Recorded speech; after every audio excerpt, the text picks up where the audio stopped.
Hello once more, welcome back to our Primal Custom Expedition campaign.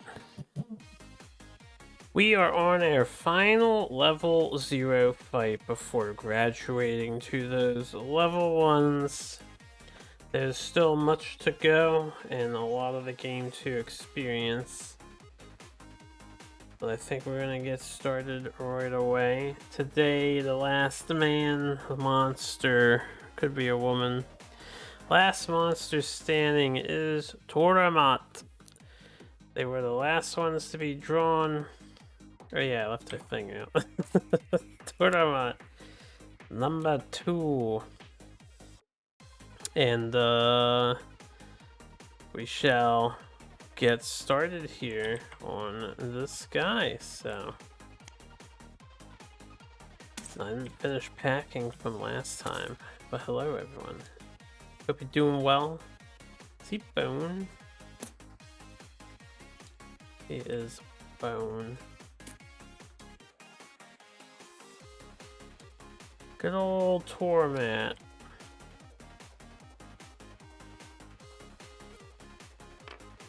Look at this guy.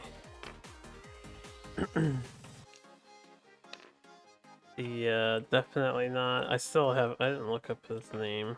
I can't remember his name. Baroth.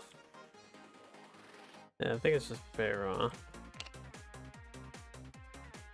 I'm gonna need that token to not be under the track. Let's move this up, put this over here, lock it. We have a hardening track.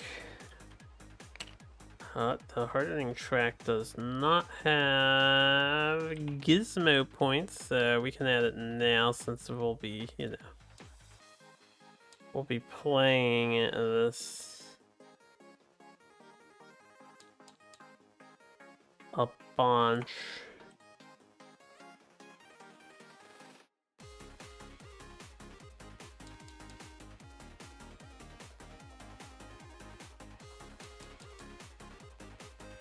And those will permanently be on him, at least for the save file.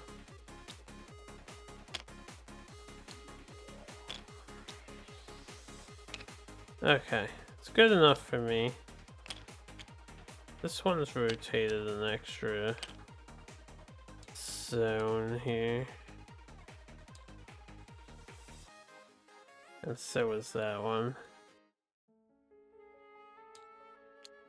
I don't mind that the thing is sideways. I could just rotate it like this. No, I can't. Never mind, I lied. It's fine that the thing is sideways.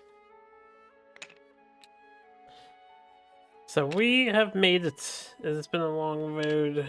My addiction to going through Primal just to, experience the game. That's the original goal. And to share the experience with those of you who just don't have enough time with it. Fellow solo board gamer enjoyers. I know we are few, but we are out there. And it's just too fun. It's too fun. Alright, so we have another phase 2 thing. With the level 0 Tormatus Maximus. I believe this crashing charge is taken out, right? So, crashing charge and out of control are out of play. Alright, so we have Ancient Fury, Smash, and Stone Wall. Skull Bash, Tail Strike, and Tail Swipe. And lastly, Hardening, Pawing the Ground, and Raging Havoc. So it looks like we are set. We have 2 new things where you have to have green, because green is the evasion card.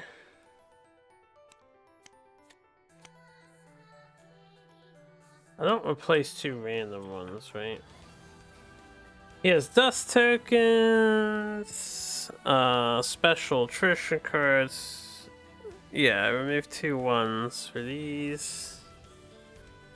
And then this hardening track starts on 0. He'll have card effects that tell that to go up, and then he will become resistant or whatever. We can relook at the rule later. Let's keep these nearby the deck. Select everything as we do and prepare for a final, hopefully final showdown. I'm being confident, perhaps even cocky. Hopefully we can kill this guy.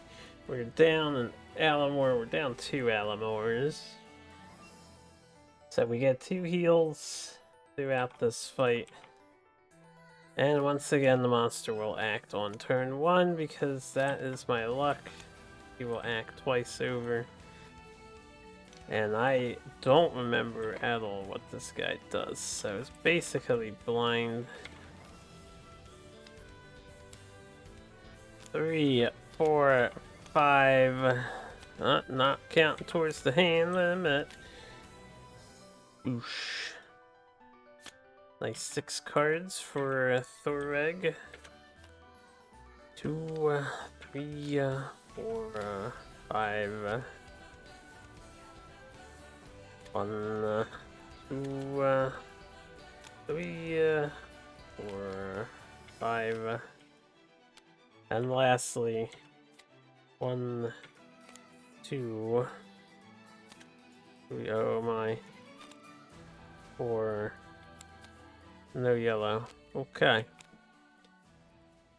So, we have our cards. We need to know who goes first, what's on second, and I don't know, it's on third. Blue goes first. Mira. And then lastly, evens odds for a scenario setup. It was the way the dice was rolling, looking pretty odd, but that's okay. We can do odds. So this is the harder one. We have a plateau, 2 rocks, 2 sand, wild mall. Nothing on the bottom sector where we start. Rock, rock, sand, sand, plateau, wild mall. Alright. With that all set up, why don't we begin? Just need to double check this guy. We have the assist. So, Toramat, he's basic. There's nothing fancy going on here so far, except for his hardening track.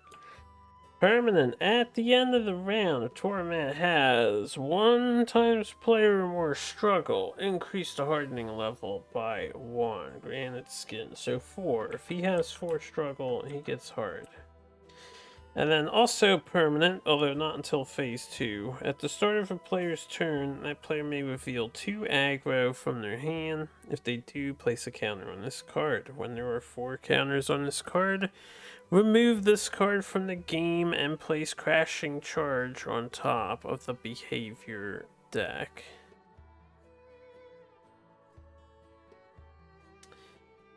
Okay, so we have to wait till phase 2 to kite him with this. Sadly. But it is there. Now at the start of our turn, this is going to happen and this is going to happen. So the active player will suffer damage unless they reveal a green from their hand. If they do reveal a green, remove 1 acceleration from Toramat. He has acceleration tokens. Okay. We have a green. I reveal it. So no damage. He doesn't have an acceleration token yet. Acceleration token, I believe he gets more. What is it?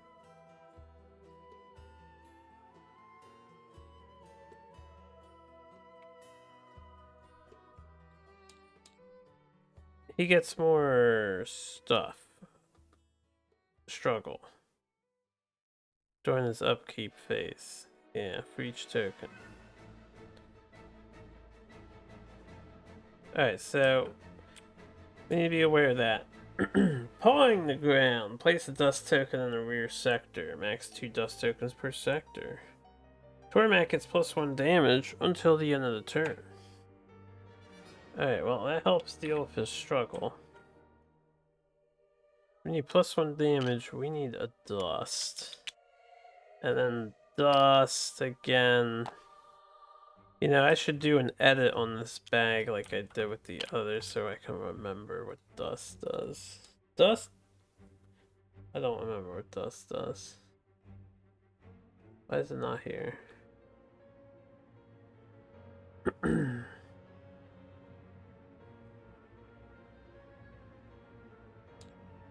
Dust token. Alright, it would have been over here. I do have these pages open so I can look for the monster specific traits.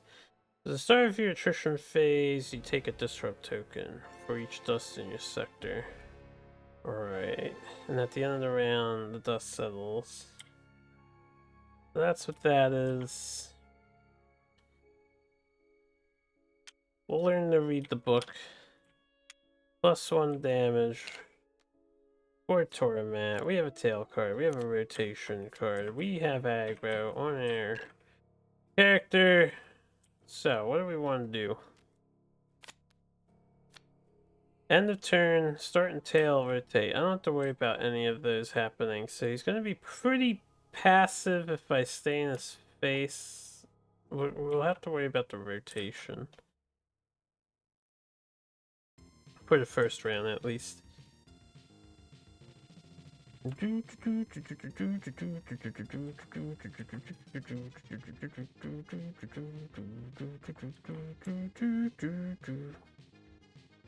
Alright, we'll move with a bouncing shot, and when we do, we'll come over to this side, this flank. We get the volley 2. That's 1, that's 2. We in there. Let me move this up top. That's 2 damage. So we need 8 times 3. Since he has +1 damage until end of the turn.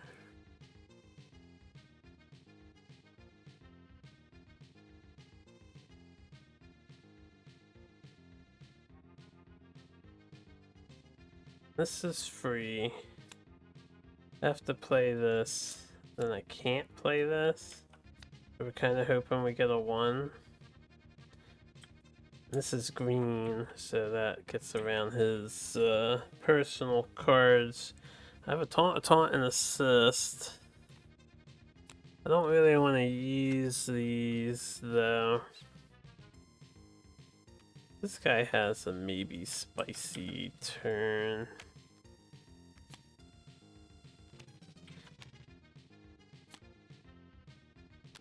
Maybe. And what are you looking at?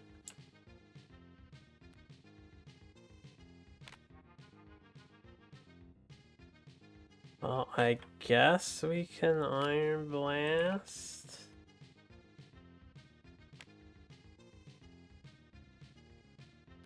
Maybe we'll see. Although I can't pop the Iron Blast.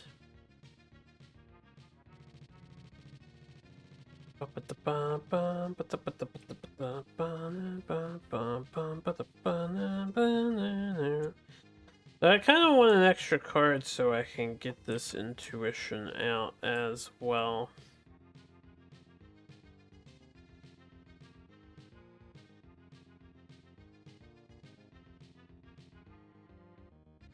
It ruins everybody else's turns, though. If I use this...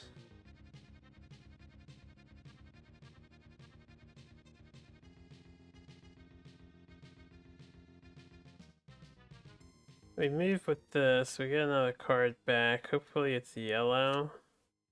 And then I have 2 pips to do just 1 yellow run. And we can help out someone else. I think that would be alright. Not the best, but alright.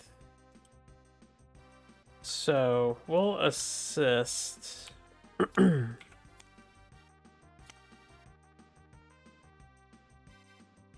Alright. We will use... I gotta recycle this. Once I play backflip.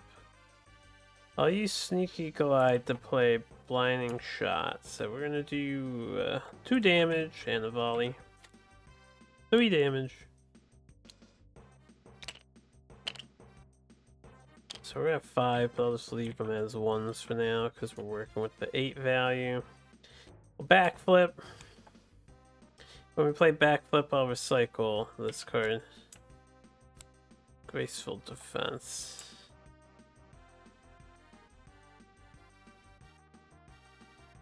Alright, I changed my mind. I would rather get the stamina token now. So I'm gonna end my turn with just this. Alright, every single time I start for a new day. We do get the 2, so we will suffer attrition. Do I want to rock already? I'm gonna pass on a rock. We can suffer the damage. This is 2 damage actually. Wait, he's got +1. Okay, I'll use the rock already. I'll use the rock. Get into what it is. We get an extra card when we draw. Back to full. And then this bonus damage counter is done. 1, 2, 3, 4. We have both of our high-powered moves in hand. Alright, Toramat rotates. And then with this card, if there's a rock terrain in the rear sector, remove it. That's a pity. Each player in that sector suffers damage unless they reveal green from their hand. Well, this doesn't do anything anymore, so this is a free card. You just eliminated a rock. Now I'm kind of happy I just went ahead and used the rock for 2 damage prevention. Alright. So, with that in mind, did I get an assist card? We have one with this, but it's a 2-pipper.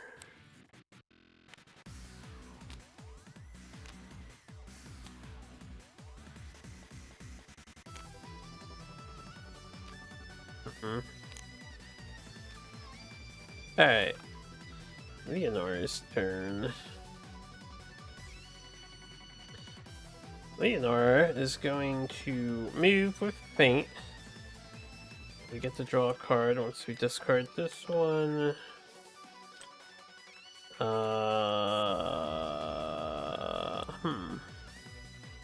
gonna go to the left side with Leonor.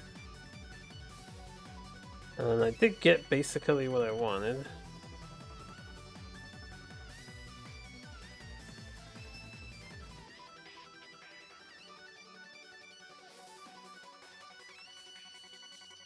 We'll pay this, we'll play a Battle Trance.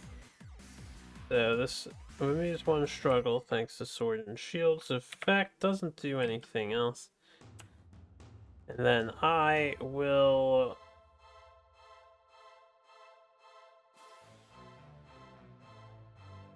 Are you planning on aggroing? You are.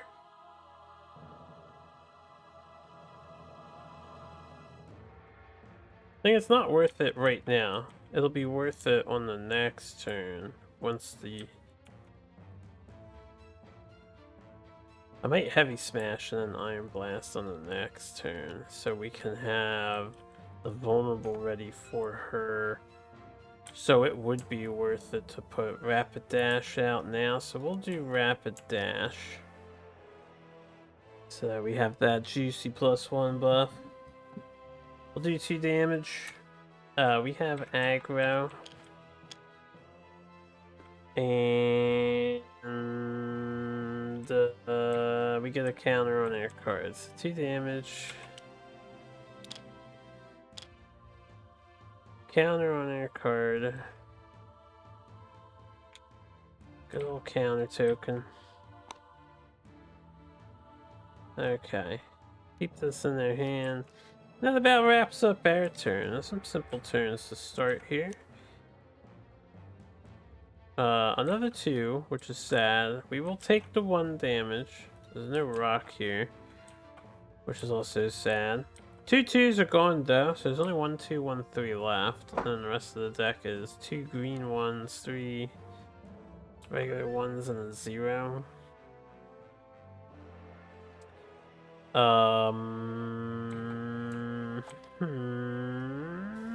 Do this, we do this, we do this, this, this, this.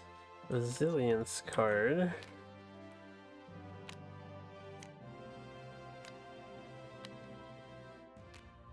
Resilience plus Immolate. This is such a beautiful combo that throughout all of my games, we've like never ever have the opportunity to do this. Because I just never draw the Resilience cards with the Immolate card. I know he only has, I think, the 1 or 2. But still, I don't really want to taunt. Alright.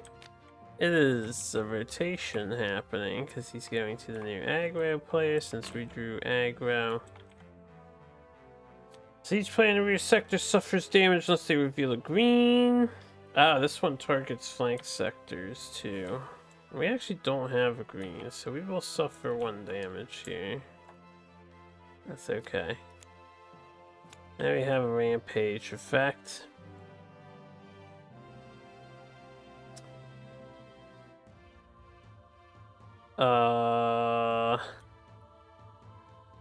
Darion.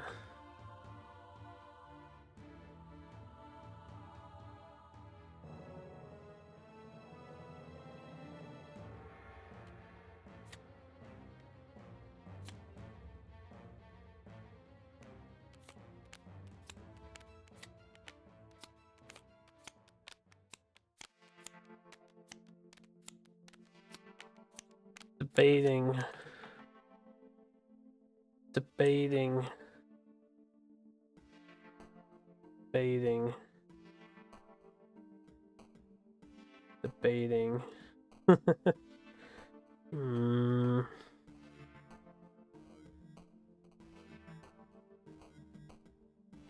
I do have an assist. So we want aggro, which means we want a stamina boost heavy smash.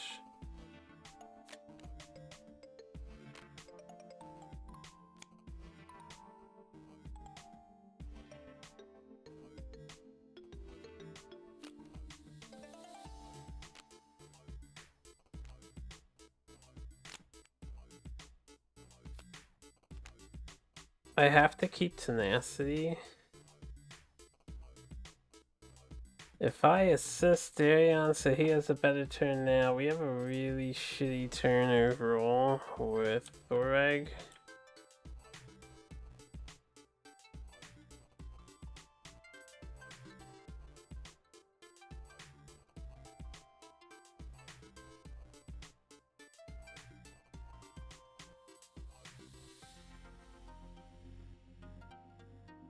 I think it's fine because I don't want Thoreg to move. I don't know if I want Darion to move either.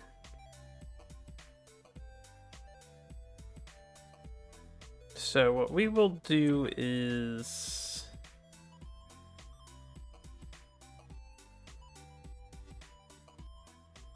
become a threat who will not move.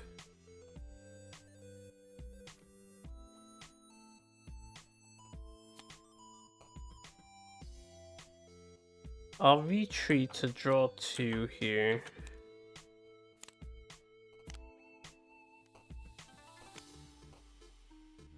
Okay. Just checking. We have no problems coming up. I think this is fine. I won't assist. We'll probably draw what I need, hopefully. We'll do Battle Cry. 2 damage. So that is 5, 6, 7, 8. 1 carry over.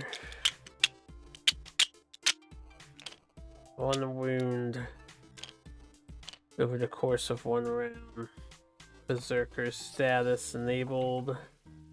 I didn't give this guy his HP yet, or him. You guys are at 0. That's 3 damage. Almost 4 gore. So 2 carryover. Not resistant yet.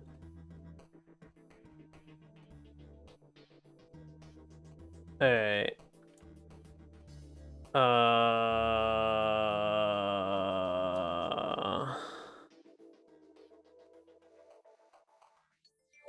Then we want to use Heavy Clash to pay for Double Slash.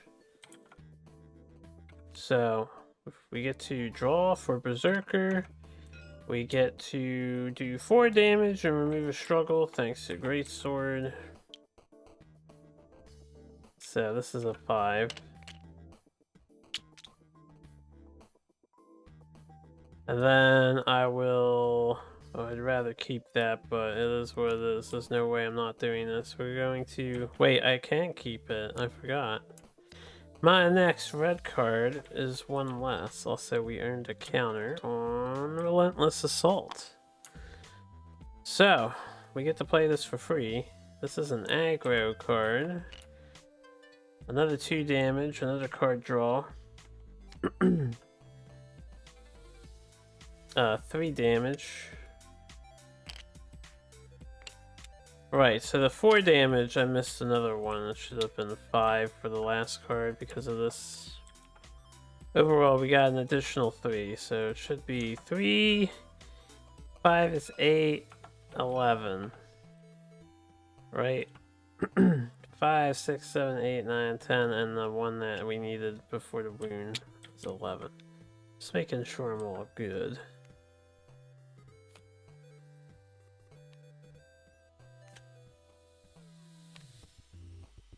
If I happen to get a red card, it would have to be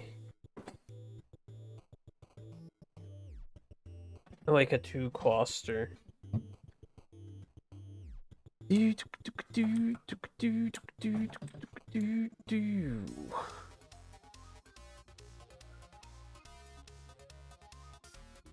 I had an assist that wasn't a 2-pip,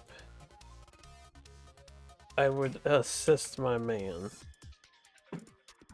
I also need this.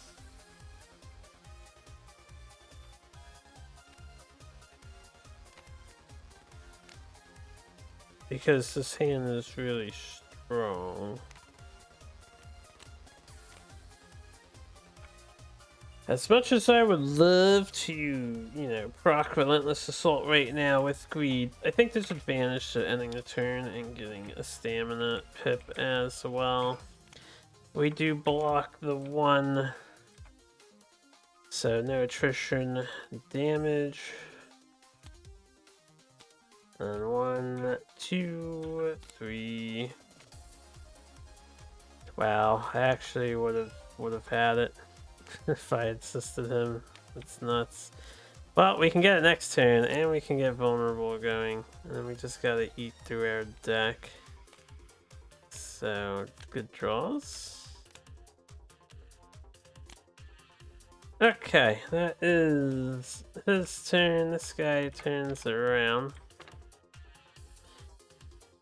And then it's Thorag's turn. So, Thorag, right, I wanted to not move. The fact that I took aggro does suck.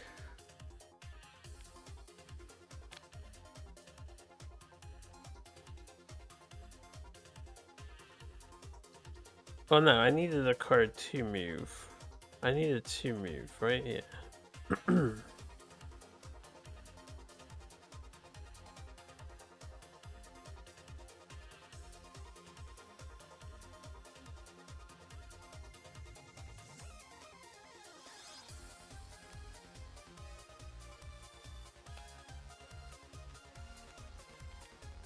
We're gonna move with Endeavor.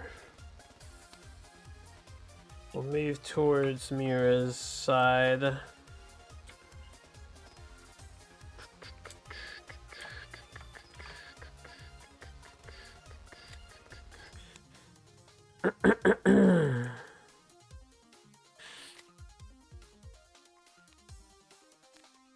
We're gonna have to help this brother out because he needs to help out Thoreg for us to do exactly what we want to do.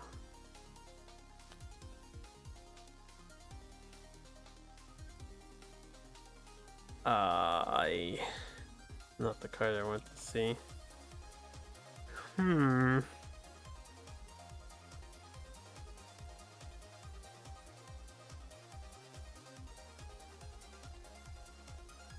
Okay, I am going to heavy smash. This gives us aggro. This does 3 damage, removes 1 struggle. 3 damage because of the shield guys card. That's 5, 6, 7. Oh, I didn't realize we did a wound earlier. Hold up. So we're at 5 damage here. No worries. Nothing triggered. Remove a struggle. All the struggle's gone. We have aggro, which is our main goal. Then I'm gonna waste the sledgehammer to play Perseverance. We'll draw a card.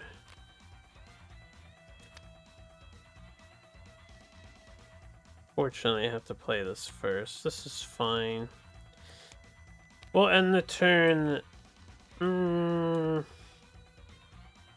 This is 2 pips, so I kind of do want it. We'll end the turn there. We'll get a stamina token.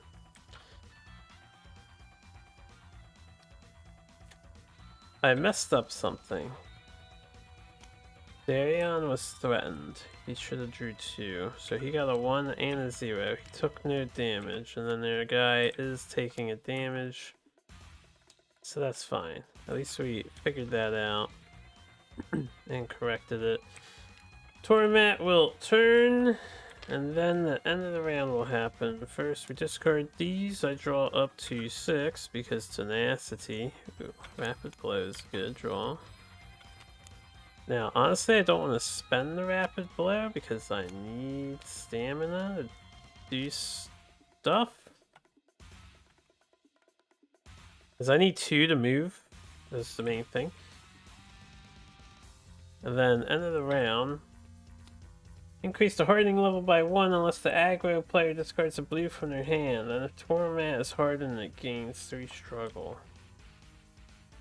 Well, I suppose we can sacrifice a bludgeon to prevent that. Before this hits the field, the rampage triggers. Toramat turns to the player with the highest number of aggro in their hand. That player suffers damage unless they reveal a green from their hand. Ooh, you don't see monsters do that very often. So we have 2. They have 3. 1, 2, 3, 4. 1. Okay, so he's turning the mirror, which means he's staying in the same facing. And I have to do a what? Reveal a green? I don't happen to have a green, so we are suffering a damage. Okay, now this is here, now this is here. And that ends the turn, the round. So, we're on round 2. At the start, no consuming of potions. Toramat will gain player struggle, which is 4. He will get rid of the lowest card, which is the tail. And then he will escalate. Okay, he's got the end of the round thing again, and the attrition thing. Excuse me. So we have all 2s out of the deck. There's just the 3 and 1s left. It is Thoreg's turn. He's going first. Thoreg, we shall Move via tenacity. We shall move up here. The dust also settles. I'm gonna leave this token out, I guess, but it's off the board. So we'll move up there to the, up there. And then we will Iron Blast, which is the plan. YOLO Iron Blasto. So this does 4 damage, this does 5 damage because of the thing. So this is another 8. We are already on stance 2. So first stance 2 happens. Since we got the 7. When revealed, Toramat gains 4 struggle. Not bad, right?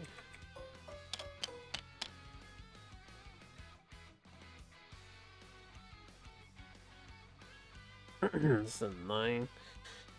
And then this, permanent escalation. Toramat gains 1 acceleration, max 4.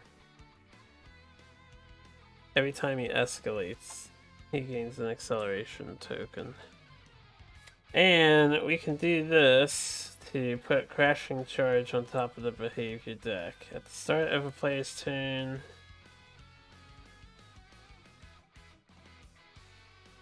right. So we'll have to keep an eye on that. Now, this happens. Toramat gains 4 struggle. Do I want him to unleash now? Are we going to be dealing with it? Like, I could remove a handful of struggle.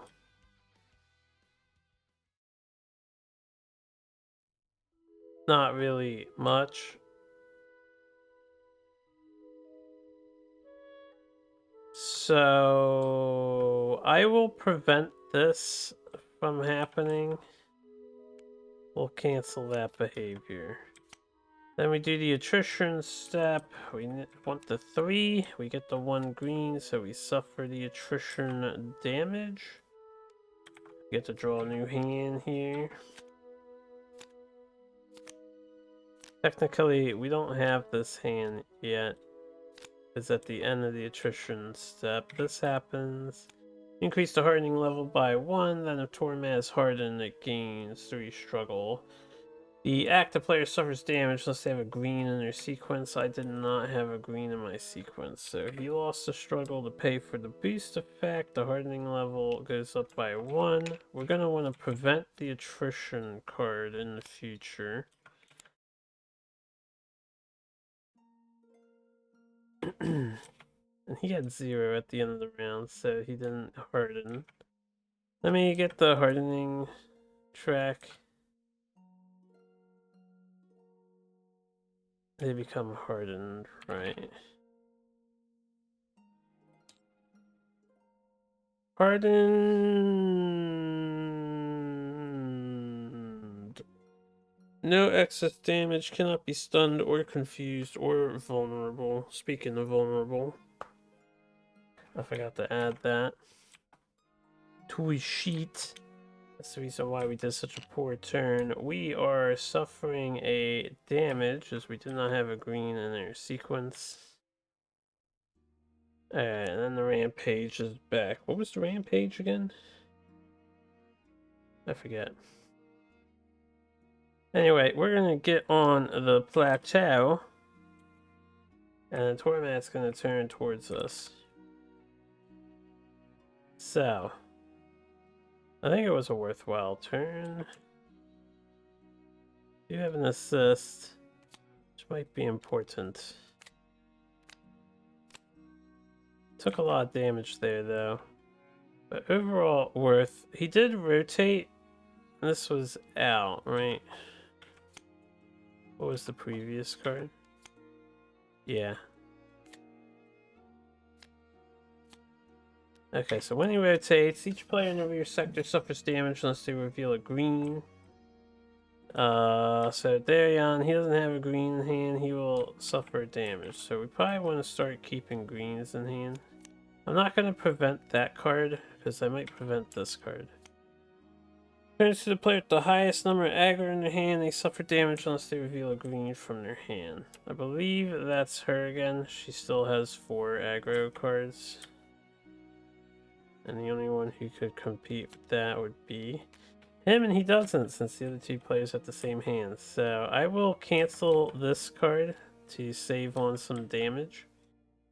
I will drop my guy over here. We will do a riding check. I got a 1. We know that we have to win this because there's only 1s left. So 2 damage gets tacked on. 3 damage because it's weapon damage that gets tacked on the riding check, and we have +1 at the moment. And then this is replaced. This is replaced. Then it is her turn. So at the start of the player's turn, you may reveal 2 aggro from your hand and place a counter on this card. So I have 2 aggro, and then I also have 2 more aggro. I believe as long as you don't use the same cards, you can reveal multiple different. So we're going to reveal 4 and get 2 counters on this nerd. I don't know why I put the rock over there. You can just delete that. We haven't stunned him yet, right? 1 counter on you, 1 counter on you, no counters on this guy.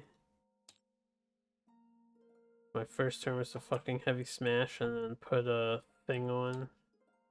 We sacked a lot for that. We really did sack a lot. We even sacked a disruption. What was I thinking? That's okay, it's worth it. Anyway. So we do this thing first. At the start of our turn, we're not volleying. Trying to get better about that while we have it.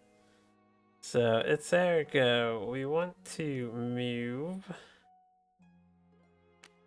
Unfortunately,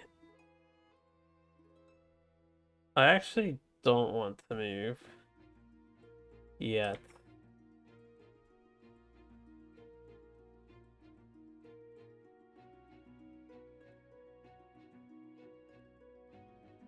I may want to play this to avoid attrition on this turn.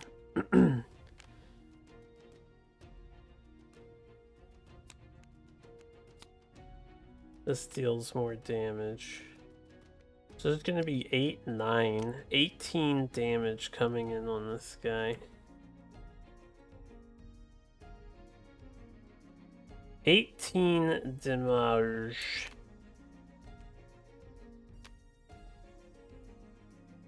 There's a 3 in here, so I likely draw the 3 unless it's on the bottom. Which means it wouldn't matter if I play this because I'm thinking we're going to stand still. We're going to stand still because I need to shoot him and I can't shoot him in the head, just like with most monsters. I can't rotate him, can I? Unless I taunt, but we don't want to taunt. That would ruin a lot of damage. We don't want to assist. We actually want to assist Darion. This guy can assist.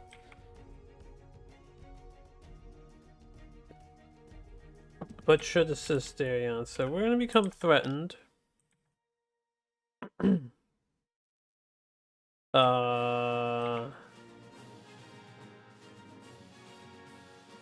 going to spend...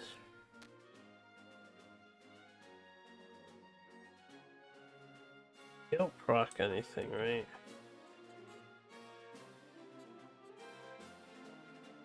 Since I'm pretty much just getting hurt anyway, we're gonna spend 1, 2, 3 to play the heavy arrow. With the extra damage, we take aggro. Which kind of sucks because he's gonna get hit with the tail action, but what can you do? This is 2 GC. This is 9 damage. This is 18 damage of vulnerable. We will capitalize on that. So we got 5, 10, 15, 16, 17, 18. Was it 12? 12 of that is a wound. So that's a wound. We got 5, 6, 7, 8, 9, 10, 11 left. And this goes to 4. Okay. That was worth.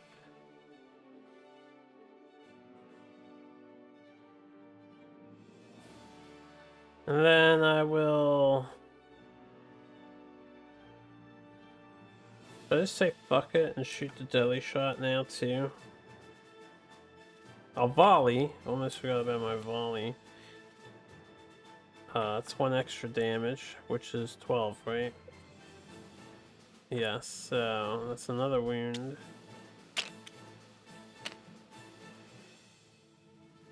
This would be 7, 8 more damage.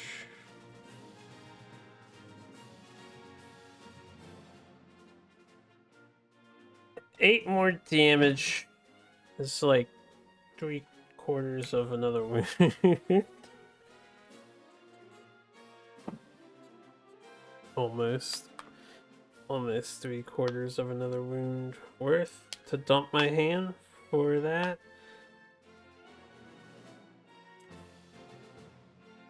Alternatively, we can remove 2 struggle and then save this for, say, another vulnerable later.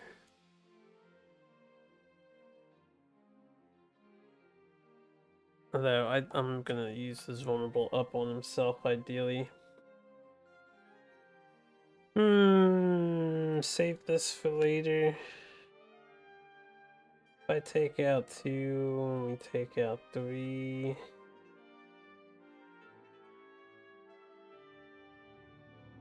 Everyone will get a card that can maybe assist this guy, and we can maybe do some agility work.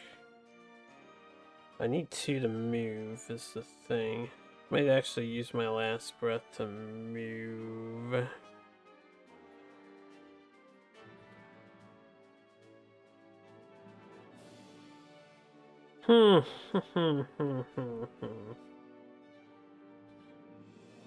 Alright, I'm gonna spend the stamina to do adrenaline shot. You know what, this recycles a May ability. I kind of want to keep my stamina since I need to get off of the sandy terrain. It's either that or I do 8 more damage now while I got the +1 buff. 8 more damage now sounds pretty poggers. It might even be 9 more damage now. And that empties my deck harder. I've convinced myself. We'll pay 3.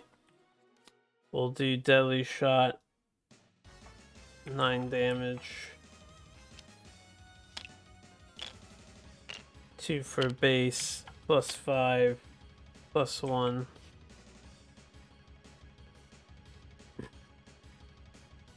It's 8 for damage. 6, 7, 8. It's not 9. It's 9 if I hit the volley. We did not hit the volley.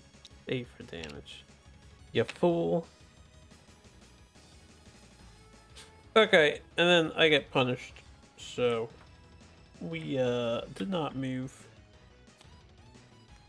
We drew the 1, we drew the 3, which is good. Suffer attrition. Toramat's gonna turn towards us at the end of the turn. We're gonna get a new hand of 5 here.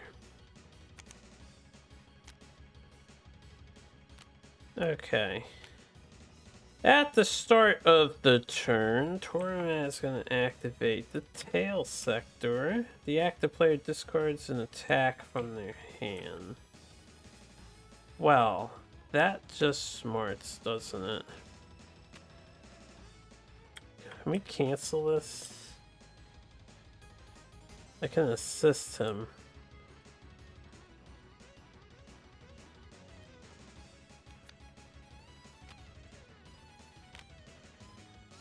We can basically assist.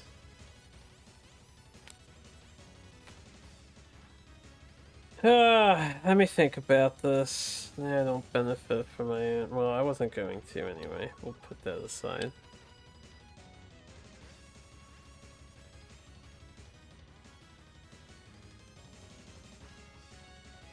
Such a son of a bitch.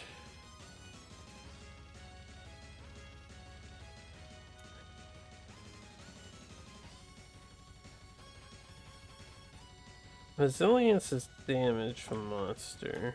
Yeah. That's why Immolate Resilience is such a good wombo combo. I almost feel like I should drop beyond limits. Once again, I'm being screwed out of my resilience combo. I need to move. I need to give other players cards. So now I need to move. I have to drop this. Wait, this is a shield card. It has to be beyond limits out of these. Right. Alright, what are these beyond limits? Has to be an attack card. It's nothing to think about. That's okay. So I get to keep my other thing. I just don't have an affordable yellow red is all. Alright, so right, and if I want to move first, which I do, I think it's better to assist the team rather than do my cute little combo. We'll try and help them out. I gotta move too. We'll come over here. Actually, we can keep this. I'll move to... If I get a blue card, though... Yeah, if I get a blue card. Alright, we'll move to... Won't do the cute combo. We'll go up there. I will assist with Thorag's Exhausting Strike. That's not a blue card. Do I assist him again? Well, let's start with this. Let's use this to pay for Immolate. I will suffer damage. Be sad that my Q combo doesn't work. All other players draw one. So she draws one. This is an assist. Okay, cool. He draws Sharp Reflexes and he draws Nice. That's actually really good. We'll assist with this card here. Hey, okay, well, I can prioritize the yellow-red, so we'll do yellow-red. Right, and I removed the struggle. That's important. We have aggro as well.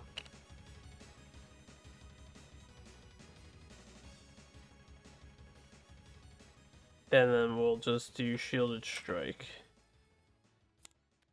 So yellow-red, second counter. We are in full suicide mode. We remove 2 struggle. We deal 2 damage. So this is gonna be 5, 10. Remove 2 struggle since we did yellow red. And that's it. That ends his turn. Toramat will turn after attrition. So we got a 1. We do block the 1 attrition damage. Toramat turns after we draw. 3, 4, 5. Interesting cards. Turning. There's a rock terrain in rear sector. Remove it. Each opponent. Okay, this is the dead cards. We like this card. It doesn't do anything. It's the Babby card that I'm sure he won't have in the higher levels. Then at the end of the turn, we go on the plateau.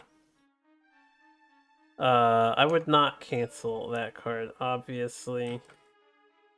So, Darion's turn. I think Darion is just going to YOLO for the next 10 rounds and never move from that spot.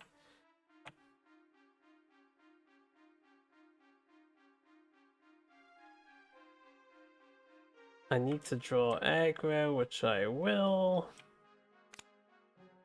There is no negative effects happening except the end of the round thing.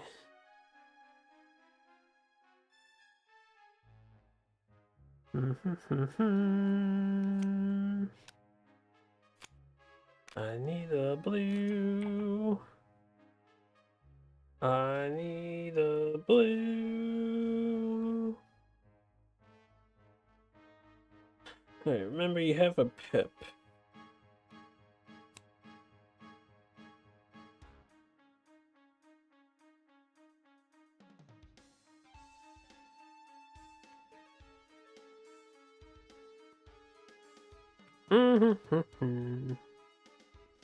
Alright, we'll play aggressive charge. For nothing. We gain the aggro token. We remove a struggle token. From oh, I forgot. Hold up. At the start of my turn, what am I doing here? Play competitively, bro. I had 2 aggro cards in my hand, very clearly. That's a counter on this card. And we have 2 aggro cards in our hand. We actually have 4 in our hand, so this has 5 counters. At the start of place turn, we get a crashing charge on top of the behavior deck, and then we discard this from the game. So this is here. Crashing charge is here, not out of control. This goes on top. Cool. Yeah, let's make sure we do that. Then we do this. Then I need I need to just raw dog it. We do precise strike, 2 damage.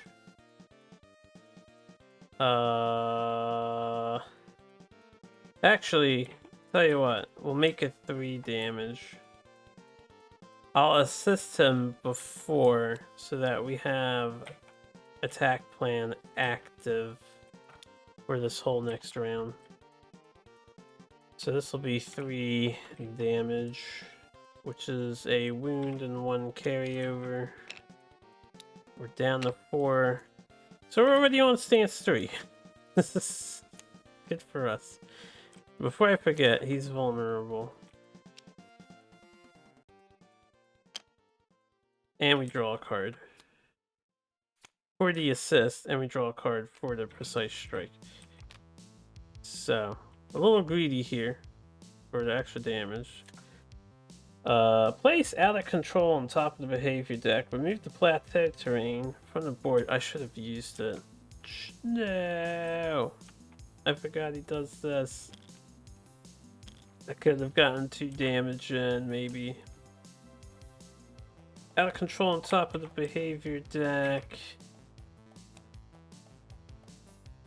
Plateau from the board. Place 2 rock terrains in that sector and 1 in each adjacent one. Oh yeah, we got a bunch of rocks to utilize. It's kind of generous. You know, there's very few monsters that change up terrain in this way. Toramat's actually a pretty thematic fight. I appreciate it. I appreciate the crab adding water everywhere, as much as I hate that he does that because of the rest of his gimmicks. But there's not too many monsters that apply those changes. Anyway.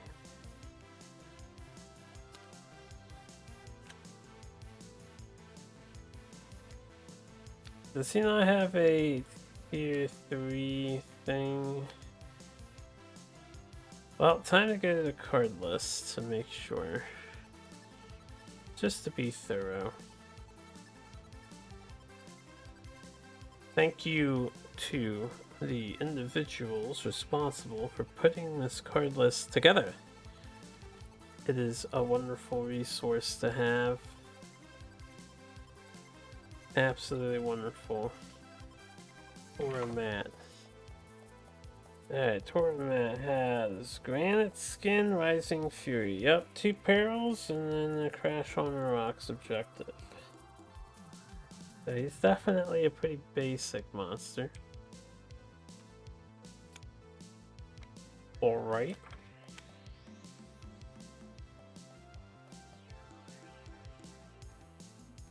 Then, as I was, I did not get what I really needed to get, so I kind of want him to be assisted again. We were assisted once. How many blue do you have left? There are 3 blues in this 9 deck. That's a 33% chance of getting blue. That's pretty good, yo. That's pretty good, as they say.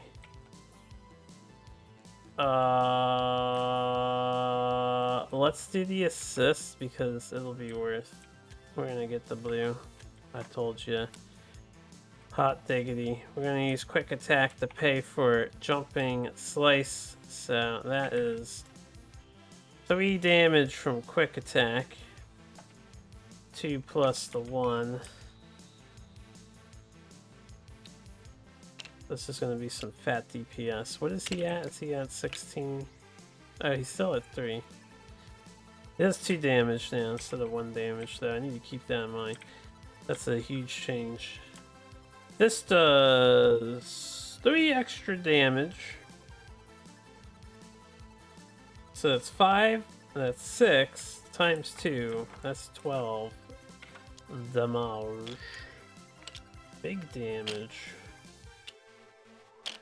And then before I do the wound removal, it draws me a card for Berserker or whatever. And this is really perfect. Because now I can Guardian Blade.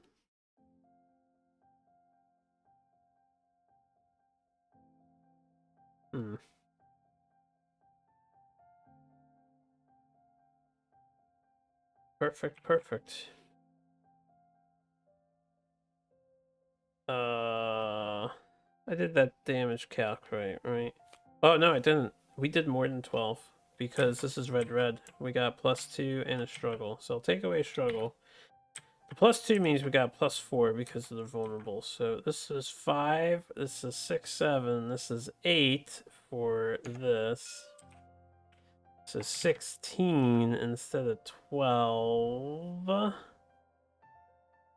So if I added 12 here, that'd be 13, 14, 15, 16. That's the total amount of damage we did. I knew it was worth to do. And then we only need 12 to cause a wound. The vulnerable is consumed. So that's 5, 10, 11, 12. That's 1 wound. Damn, Toramat, he's a punk. 8 damage carried over. It's because she's not resistant yet. We've done a good job on controlling the resistance. Fucking horse game music. Okay, and then we'll do Guardian Blade. The end of my action phase, choose another player, draw 1 for each red in my sequence. We are going to buff the shit out of Thoreg. Oh my god, do I have plans for the man who can draw 5 cards because he's gonna get 4 struggles back. Oh, yes. Kinda wanted to give it to her, but let's let Thoreg have a moment in the sun, right? Honestly, his hand's not that good. Most of my good shit I already dumped. Maybe I should have thought about that and gave it to you, the girl.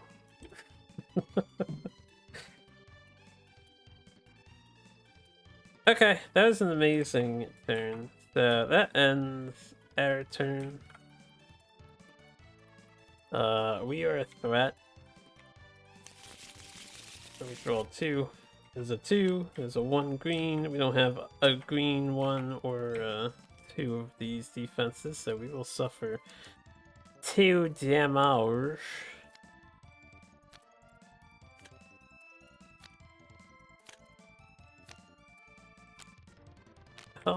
No, I actually have been thinking I want to get this card out of my deck. It's got 2 pips. It might just be worth it for the 2 pips. But when I get rid of Relentless Assault, which we have active, this thing costs 4. So expensive. So expensive. And it needs to come after a red card, which has been more often than not a downside I cannot meet. This guy turns to face Darion. The round moves to round 3. I can't believe you're almost dead that hard on round 3, buddy. Your 8 gets milled for this fancy 5 card. You gain 4 struggle. No one's going to consume anything at the start of the round. This guy had 3 at first, so he's not hardening. And then it's our turn, so... Oh wait, at the end of the round, this activated. Increase the hardening level by 1 unless the aggro player discards a blue from their hand. And a Toramat is hardened, it gains 3 struggle. Okay, thankfully he's not hardened yet. I could discard the blue to prevent that. I don't have much to do on my turn. Maybe I'll discard the blue.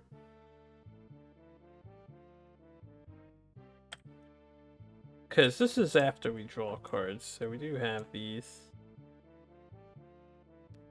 Yeah, fuck this card. Slash to the flank is the most worthless card.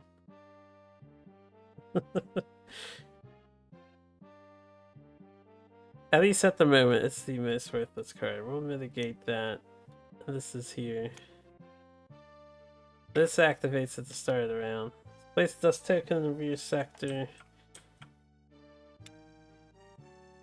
I'm surprised he doesn't place more dust tokens. He gets +1 damage until end of turn, so he's at 3 damage.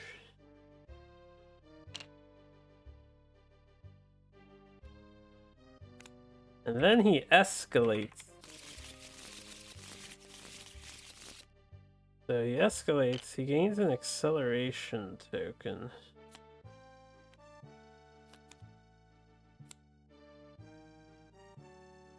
He gains an acceleration token.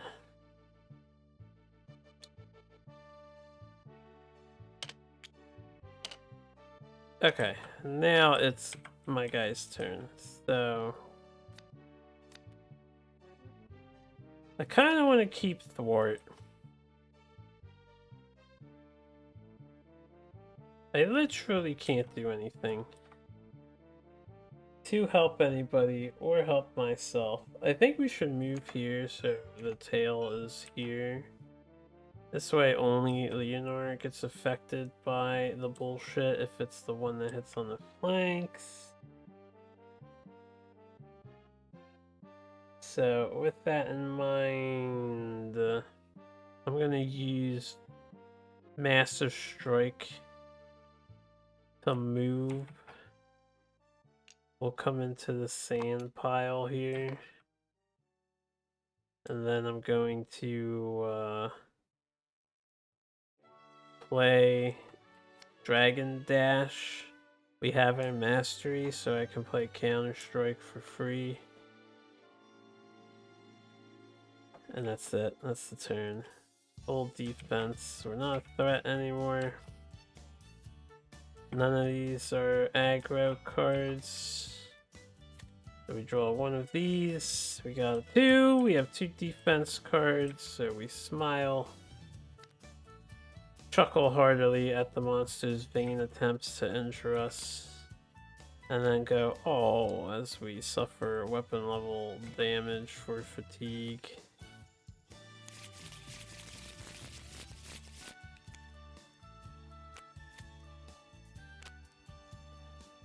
Why? I don't want this card. I don't like this card.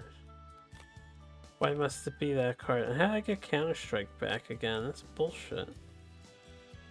Did I even mash the R button?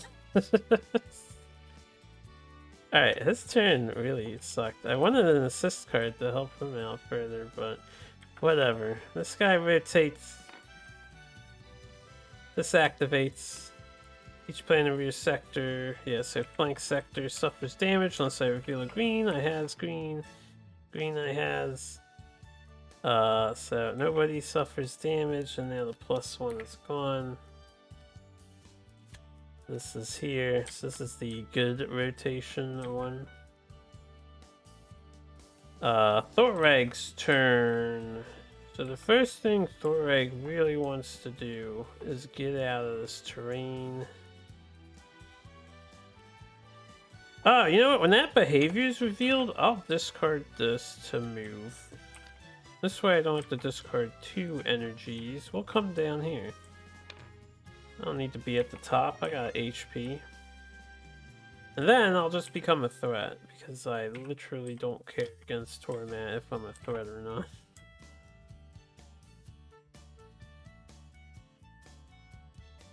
Do I activate the aggro cards? Perhaps later. We'll do the classic Mighty Strain Leverage, the only card you play Mighty Strain with ever. We draw 5 cards, as he has well over 5. It's like 7. So 1, 2, 3, Fatigue. I've never seen Thorag have so many cards before. Guardian Blade is such a nice card.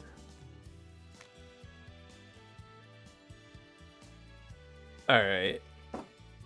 How do I relish in glory?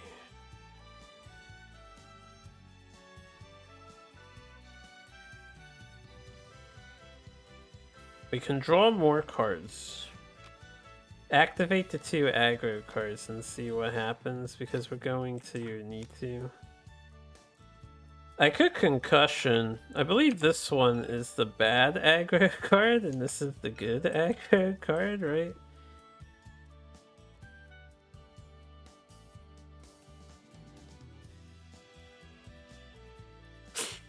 I have analysis paralysis here.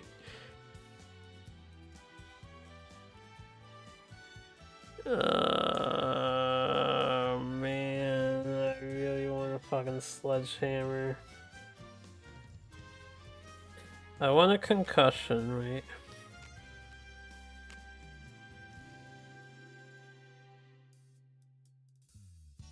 And then I want a sledgehammer for like...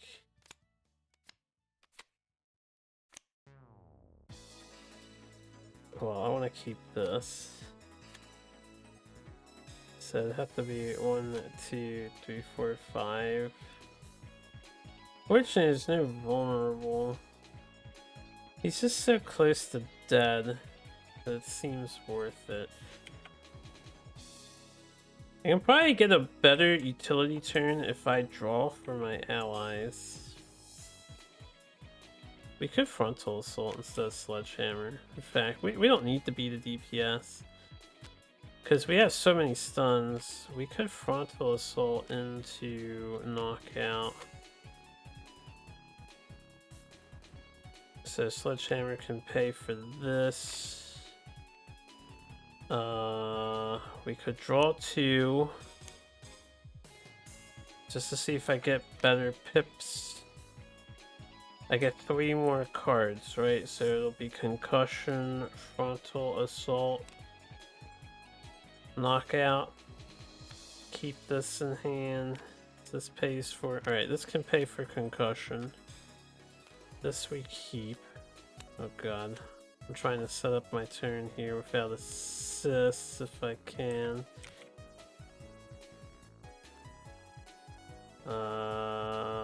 These can pay for knockout. And these can pay for frontal assault. would basically be the same as me doing charge.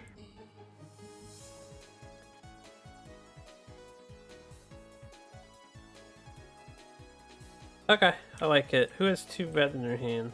Oof! We don't have anyone to capitalize on the 2 red in their hand. Unless I give the card to him, which I'd rather give it to her so her turn isn't ass.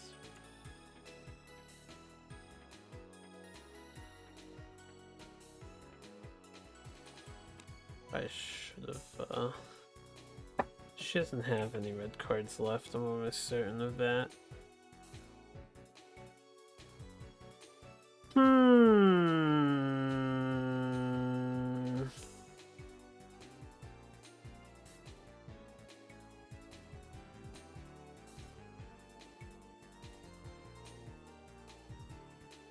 So, if a double stun on this turn isn't really worth...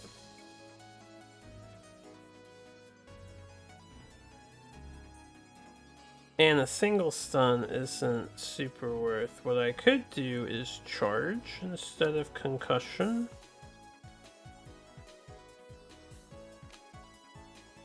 So, a player draws a card.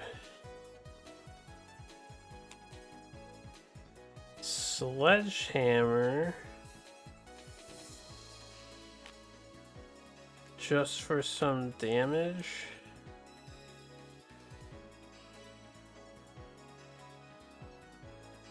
I should charge and frontal assault. We should do a supportive turn and we should stun once with knockout. So we're holding concussion. Now we want to charge. I don't need Sledgehammer. I kind of want Sledgehammer. Then I gotta lose concussion. I have a pip! Oh, I'm a genius. I noticed the pip. We can keep these 3. This looks like a pretty damn good turn. There's 2 cards for our ally. We can play this one last too. Alright, we're gonna do a frontal assault with those 2 cards. So 3 damage. Choose a player to draw a card. I will choose Mira to help their hand out.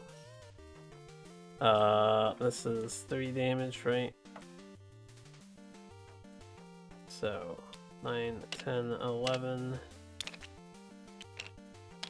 Bada bing, bada boom. And then I will knock out another 3 damage to the monster plus a stun.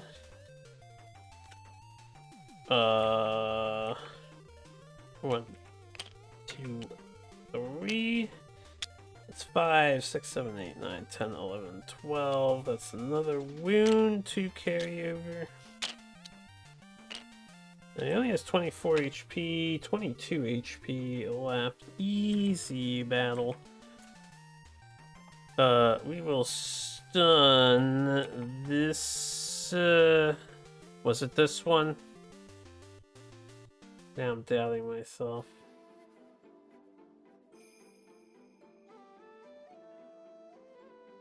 It was the first one we put down because we put the card on top of the other one. Something's telling me it's this side, but I might be wrong. It might have been on the other side. We'll stun that. We'll pick Daryon. He has 1 card. This does 3 damage again because of this card is buffing all our stuff. So we're at a 5. Over here, we got a stun, which is a counter. And then I'll pay a stamina pip to charge. Choose a player, draw 1. I'm actually going to choose her to draw 1 so she has all her options. And then we have aggro. And when we have aggro, this flips. So the monster turns to the active player. That player suffers damage unless they reveal 2 green from their hand. Then discard any other behavior card in play with the aggro reaction.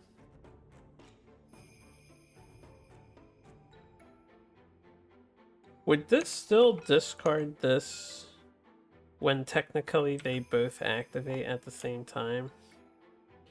So how does this one work? Turn an active player, then players in the front sector suffer damage times 2, ow. Unless the active player removes a rock terrain from that sector. If they do remove a rock terrain, remove 4 acceleration tokens. Set the hardening level to 1 and Toramat suffers a wound. Discard any other behavior card in play with the aggro reaction. You know, I actually don't know how this works now. So this one obviously doesn't activate in this instance. It's clear what happens. I would prefer this card be drawn rather than this card. I have rocks. I have rocks at the moment. Oh, I done goofed. That's a free wound. He would basically be dead.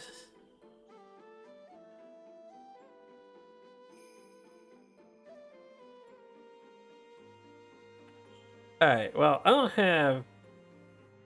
He turns to the active player, so he turns this way. We don't have any rocks in our thing, so we suffer damage because we don't have green. This sure sucks. You know what really grinds my gears? Toramat.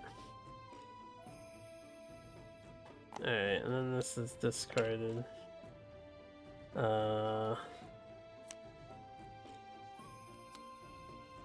Sag. Guess he's not stunned anymore. Sag. Counter synergy. Counter synergy. Also, the round ended. This isn't here, right? You can put this up on this turn. I think this is not here anymore. I may have forgotten to apply the dust on him. To which I apologize.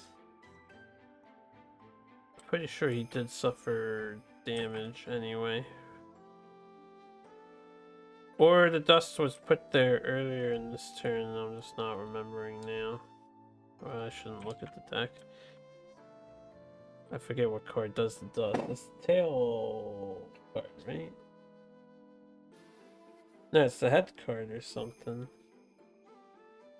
It kicks dust at behind him. Anyway, I don't remember. We get rid of one thing because he turned afterwards. When he turns to us, this activates. There's no rock. Ah, there is a rock in the rear sector. I have green, so we don't suffer damage for it, but he's getting rid of one of my rocks. What a bitch. Toramat's trying to ruin my easy game here. Maybe I should concuss you again now. Let me think about this. Toramat. Trying to be all cute and shit. Yeah, why not? Fuck you, guy. Concussion. So this will get flipped. Change of plans. We'll concuss him now and block the red card. We'll do another 3 damage with Darion since no one else has red cards in hand. And then Darion's gonna cross his arms and let out a deep, you know, the deep exhale. Fucked monsters. We are a threat. But we moved down here, didn't we? Did I forget to change this? Oh, no, I became threatened. I moved with my behavior trick. Green card, right? I recall. One green. Hey, we happen to have 1 green, so we are good to go. Which is nice. 1, 2, 3, 4.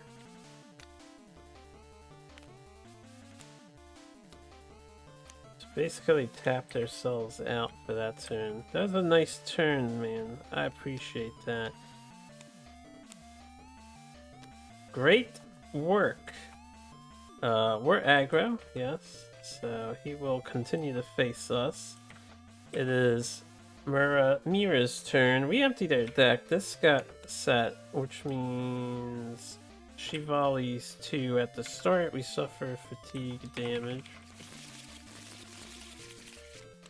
Come on. Yeah, this is 2 damage each for the volley since we have the shield guy's card. That's 5, 6, 9, 10. Literally need 14 more damage and then we're done. Now, unfortunately for me, I don't have a way of doing the damage. So we're over here. I'm just gonna stay threatened. He ain't gonna do nothing. We will,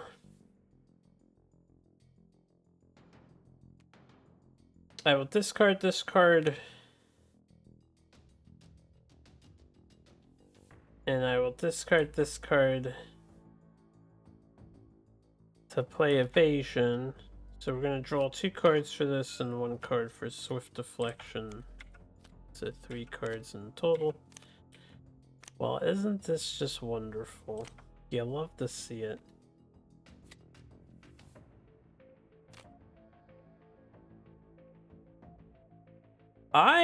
Can I like hurt myself in some capacity with the monster? Can we get him injured here? So we can just kill Toramat? It's this extra 3 damage and the 4 damage right now. I think pretty much does it.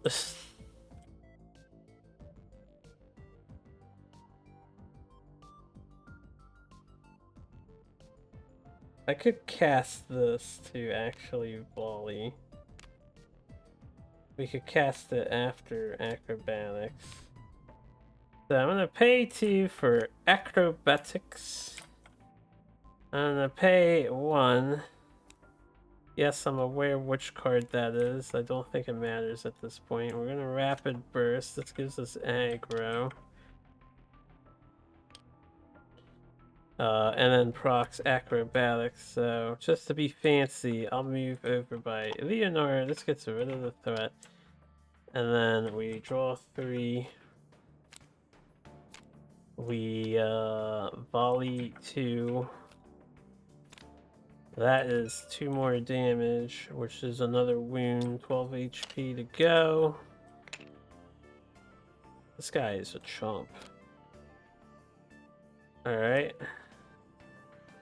Then we'll discard this and this. When I discard this, we'll volley 2. So that's 2 more damage on the Toramat here. Poor Toramat, they got fucking destroyed. Heavy arrow will deal 8 damage, which is actually 9 damage because of this. It's 9, 10, 11. He's got 1 more HP. 9 damage. 1, 2, 3, 4. Volley 1. And that's 2 more damage. So Toramat dies. And with that, guys, we have completed the first part of our campaign. 25% done. Maybe 24%, because I have to tack on the awakening guy after the nightmare. I guess he's part of the nightmare portion. We're 25% of the way there. Let's not feel bad for Toramat. I'm getting more and more experienced overall, and he is a very simple level 0 fight. Especially after all the other really hard ones that we fought, he's easier for sure. Okay, so let's pack it up. And then, like I said, we have a bit more recording to go. This one actually went shorter. This fight was quick. Keep this token. Get rid of this token. So we are gonna celebrate by unlocking our stuff. Our care package will get set up for the level 1 monsters. I'm not gonna fight one now, but we're gonna get ready for it. We're gonna do crafting. We can finally play with new toys. We'll see just how good, because now I'm gonna not have this, right? If I get the fire bow or something. We're gonna not have this struggle removal. It's gonna be a completely different game for me. Very exciting. Once again, there's Shield Master. That must be a speedrun record. Killed him in 3 rounds with the base set dudes. I don't think I misplayed too hard either. I paid for the sand appropriately. I guess my biggest misplay is I should have kept the quote-unquote not good card. This card kind of sucks.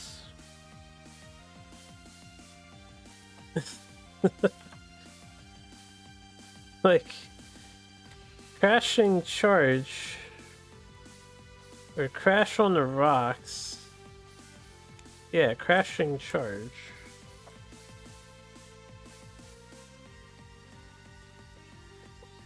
Oh, no, this is the good card. I had it backwards. This is the bad card. My bad. I thought this was what we put in with this, and now I was like, why would I ever want this card in the deck? No, this is the good card.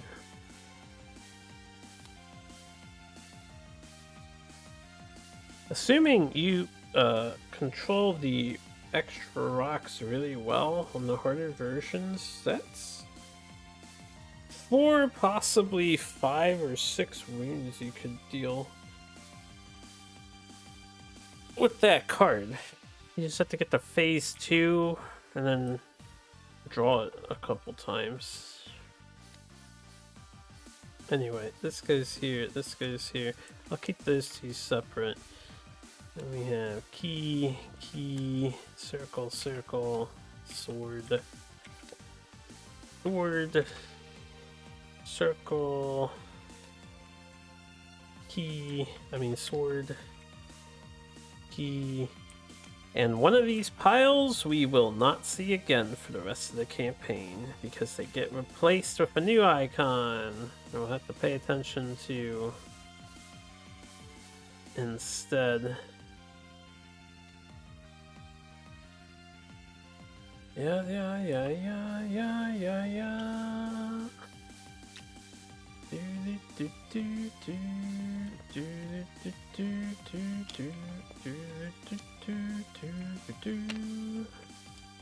Alright, let's clear out some of these damage counters. I don't know how much space I'm gonna need. So, Toramat.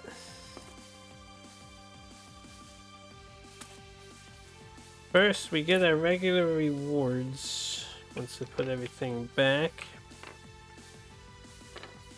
And then we get some extra bonus perks. Oh yeah, right.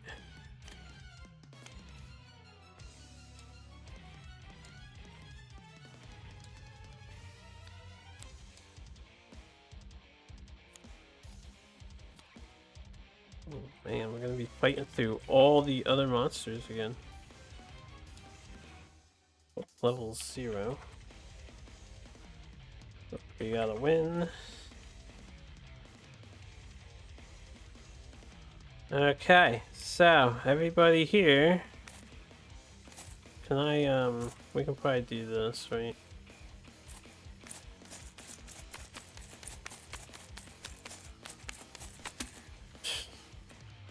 There you go, a little faster. Leave you up here. So we reset the pool with monsters. Give them a good shuffle, I guess. Let's finish putting cards away because we're gonna be editing decks and stuff. We're gonna have new things in the inventory piles. Flip that, flip that. So excited. I am so excited. eagerly been awaiting this, patiently awaiting this, though. I did just go through every level 0 monster, after all. So this game is good enough. I'm, like, not even bored with the level 0 decks, honestly. But we'll give them a rest. Get a little tweaking here, a little power boost, hopefully. We might get destroyed because, like I said, we're not going to be fully powered up for level 1 encounters.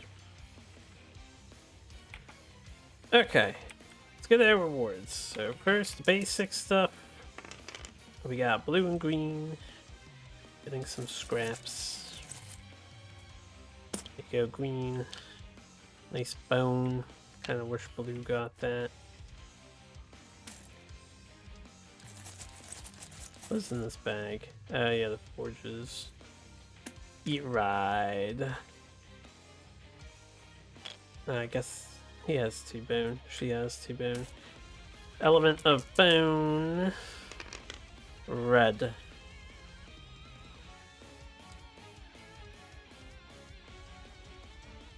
Oh, bone doesn't have an element either. Is it horn? It's horn, right? Horn?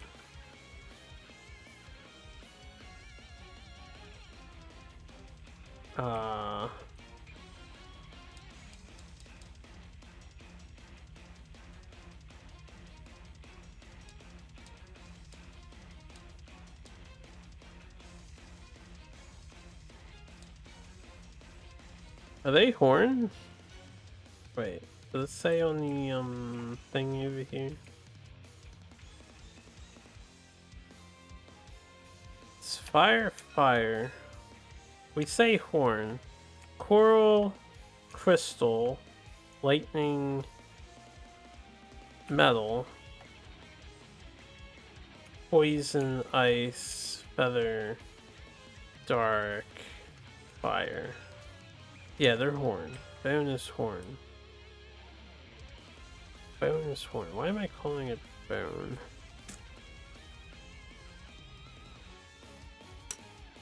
Once again, I don't remember when I did random elements, but whatever, it's fine. Not the big deal. You can exchange elements on a 1-to-1 ratio, I believe, according to the rules anyway. I might want the crafting rules for campaign mode.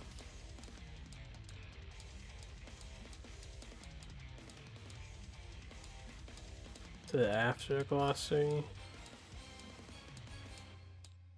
No, it's before the glossary, so it would be like 65.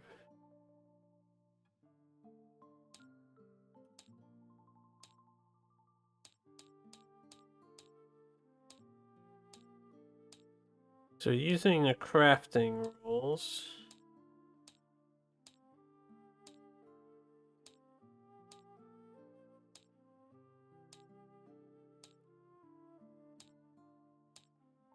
Right, this is the conversion stuff. So I can spend 1 element of any type in place of any 1 material. So an element for a material. 2 materials for any 1 material. I can discard an equipment card I own instead of spending any 1 material. I can discard an equipment card I own to spend any 1 element of the associated type.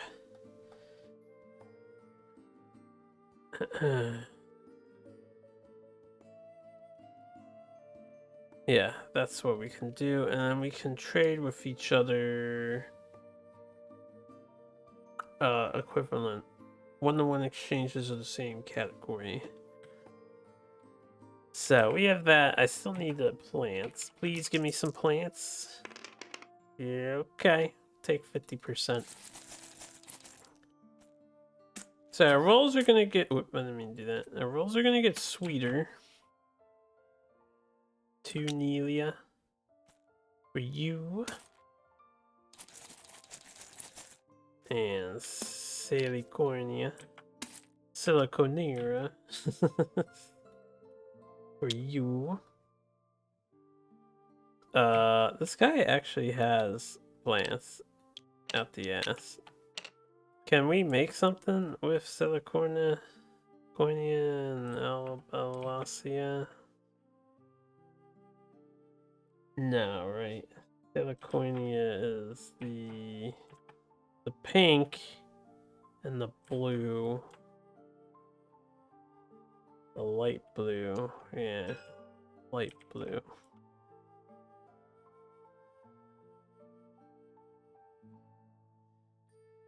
You need to draw better plants, and then somehow I still have an Alamore. But this is good. He has a stockpile. So those are the typical rewards we are upgrading. Upgrading to level 1. So as part of the care package, we are getting 1 stat point for successfully beating every level 0 enemy. So we don't have to roll for the first one. And I'm going to spend it. I'm going to leave stat point at 0. We're going to spend it to open our first pack. So the way it works is I get a stat point, you can spend it to open the pack, and then the next time you want to open the pack, it costs 2 times. So the second pack is going to be 2 stat points, and the next one's going to be 4 stat points, and the next one's going to be 8 stat points. It grows exponentially like that. And the reason being is as we fight the higher level monsters, so level 1 we get 1 if we hit the number, and then level 2 we get 2 if we hit the number, level 3 we get 3. So it should balance out, and then we're also fighting some nightmares at the end. That's the plan, so we should have enough to get all the card packs unlocked eventually, depending on luck. You know, we could roll really bad. But everyone's going to open their first pack. I can open them in any order, but I have to abide by the campaign ordering. So basically, there are 5 categories, A through E1, and it comes with 2 cards. I have to open like A1, and then my next pack can be A2. And A2 has the mastery replacement with 2 more cards. So there's not really that many different cards. The characters are going to be largely the same, in all honesty. But we'll get some new tricks up our sleeves, and the weapons might edit our loadouts in some ways that I'm not aware of. So that's what we're going to do. The other part of the care package is everyone's getting an Alamore back if they're missing one, just so we can have an okay chance on the first entity. And that was basically it for the care package. No free resources. We have to spend what we got and make it work out or not. Now we have the Fire Forge to start. And as a reminder, the first time I beat an enemy of an element, we will unlock the corresponding forge of that element. When we tier up to tier 2, to stay on par with the monsters in tier 3, we're just gonna get free upgrades, because that's how it works in the campaign anyway. At a certain point, you just get your forges all upgraded for free to keep up with the growing monsters. So that's the way this is gonna go down. Let's open some card packs, shall we? So we'll start with Thorag. And in this bag, for Thorag, past me. I talked about this in the last video. I looked through these cards to try and plan builds to see which ones I want to use, and then I wrote down a general unlock order I was interested in. So I seem to be interested in track C. So we will unlock the first 2 cards, track C, which is not this, but this would be the skill I get later. We want the C1 cards. So we have these 2. And then I'll put this back. Now I'll edit the deck later, because we're going to have to take stuff out. But we're getting Judgment. 2 pip blue. When a player would suffer attrition damage and you are in the front sector, you may discard this from your hand to prevent that damage and remove struggle equal to the current attrition level. Very useful. It seemed like some extra utility thing and another 2 pip. And then Grace. Reduce the stamina cost of each blue you play this turn by 1. This also seems really good. I think I was definitely going for maintaining struggle strength on him because I know this weapon's going to disappear, so we're going to lose some struggle management. This weapon's also going to disappear, more than likely. That's what I chose for him. For Mira, we are going the B. Everyone else is going B route. Okay, everyone else. I like the B decks, apparently. And again, I don't remember what's in them, but it's good to know that apparently B is pretty spicy, that I want to prioritize it. So B1, we won't preview the other stuff until we get it. It'll be like a surprise to me all over again. So we got a green and yellow card first, more supportive things. Refill the quiver. Shuffle all red from your discard pile into your deck. If your mastery is filled, you may shuffle your entire discard pile into your deck instead. So, we're definitely abandoning the ultimate shot strategy. This is super counter synergistic at the moment. I would say useful all the same, so I'll probably slot it in over something else. And then the waiting game. At the start of the round, you may reveal this card from your hand to become the last player in player order. If you do, you may recycle any number of cards. Insane utility card here, because it's only a reveal. Then you can just get rid of this and get something else, which I would say is synergistic to dumping my deck as much as possible. In fact, this is probably one of the most synergistic cards to go with Ultimate Shot, because you could abandon your hand, except maybe one or two cards you definitely want to use. So that's exciting. For Leonar, what do we have for you, mister? Yeah, da da da da da. Yeah, da da da da da da. Looks like more aggression type stuff. Coordinated attack, assist, choose a player to draw one. This is pretty self-explanatory. Yeah, another assist card. It is an aggro card, which, you know, may be bad overall. Granted, it buffs his other aggro card by one sometimes. But helping others draw cards for an aggressive card is nice. Tactical evade, search your discard pile for a card with assist and add it to your hand. Also kind of very nice. Cycle card there. So happy to have this one as well. And then Darion, the last dude. I have no idea how synergistic these are with his current thing. I think we can just pull out the first card, right? No, we can't.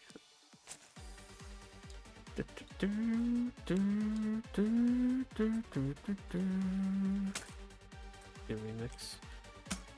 We have two more red cards coming in, so very synergistic with Relentless Assault.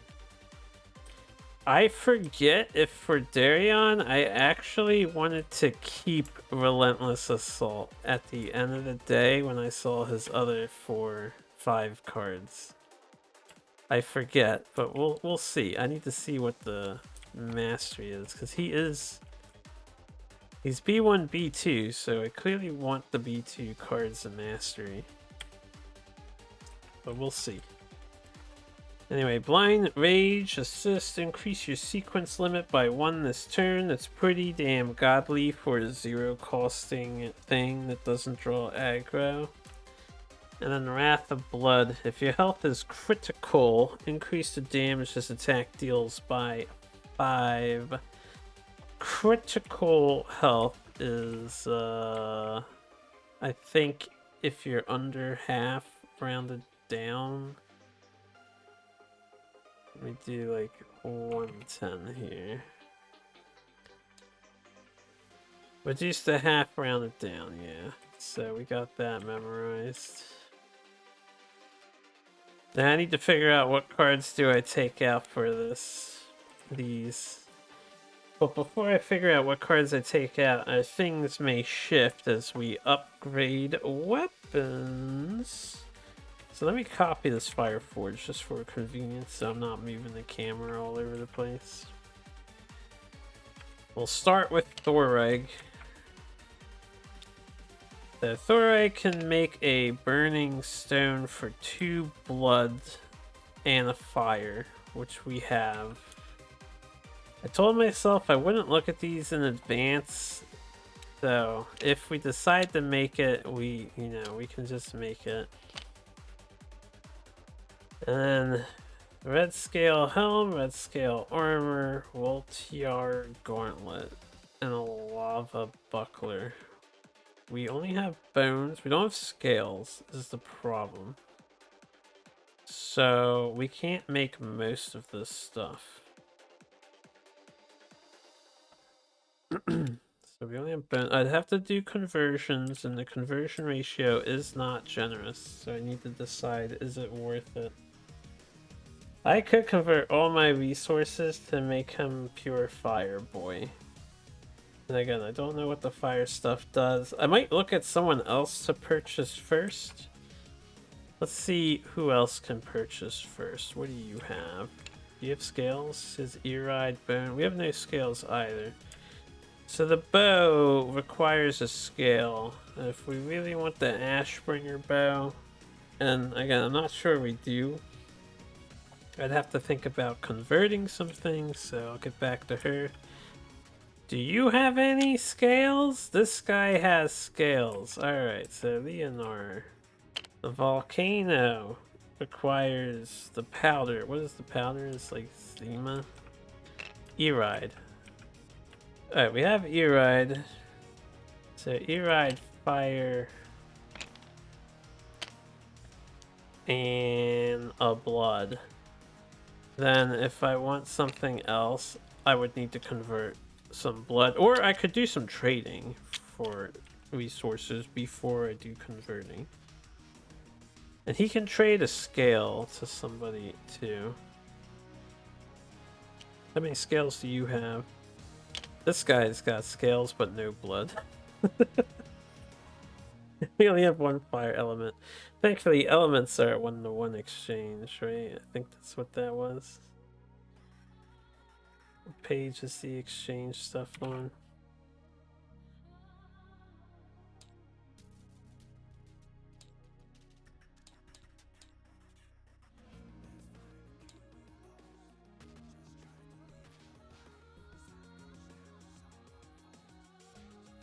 An element for material.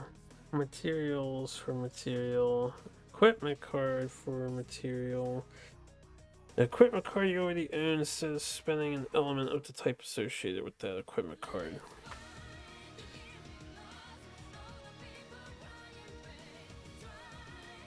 Oh, shit. We can discard these.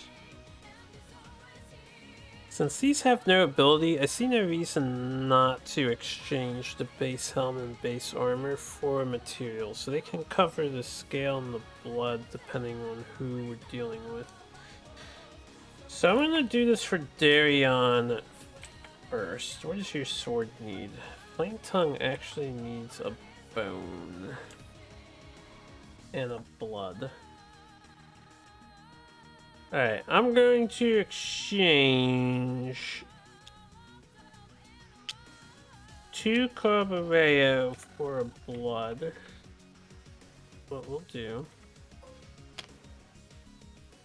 And I'm going to use the blood, a bone, and a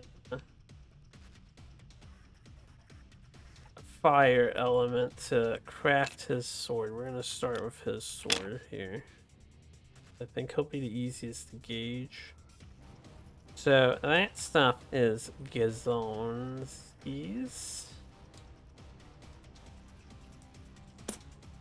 So I need Darion weapons. Oh dear lordy. Level 1 weapons. Flame Tongue. Okay. I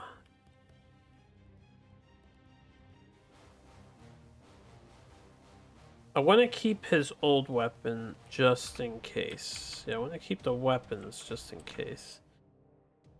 So Flame Tongue, level 1. We may suffer 1 damage. If you do, increase the damage the attack deals by 3 once per turn. This is more consistent than doing red. We lose struggle removal, but our base damage is 4, and it's hard to argue with 2 extra damage for every red you play.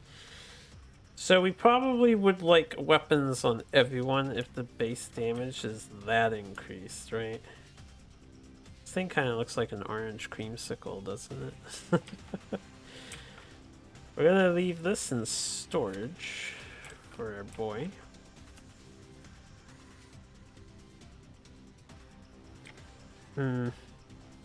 Because of the damage boost, I don't think I would ever go back.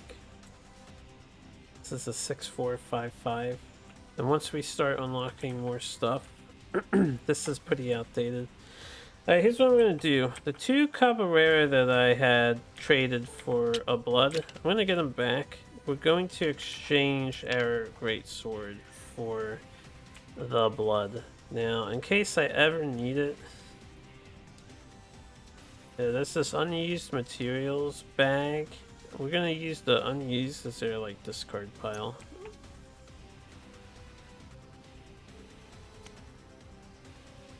Alright, 6455 instead of 6666. So, let's start editing his deck while we're at it. Can I split red? Beautiful. 2 blues, so we are losing a lot of struggle. We want Precise Strike, we want Battle Cry. We probably want Evasive Steps. We probably want Dragon. Probably want Quick Attack. Deflecting Blade. Set your deck for a card with Slash. Add it to your hand. Neither of these are Slash cards, so this is on the chopping block. We probably want Retreat.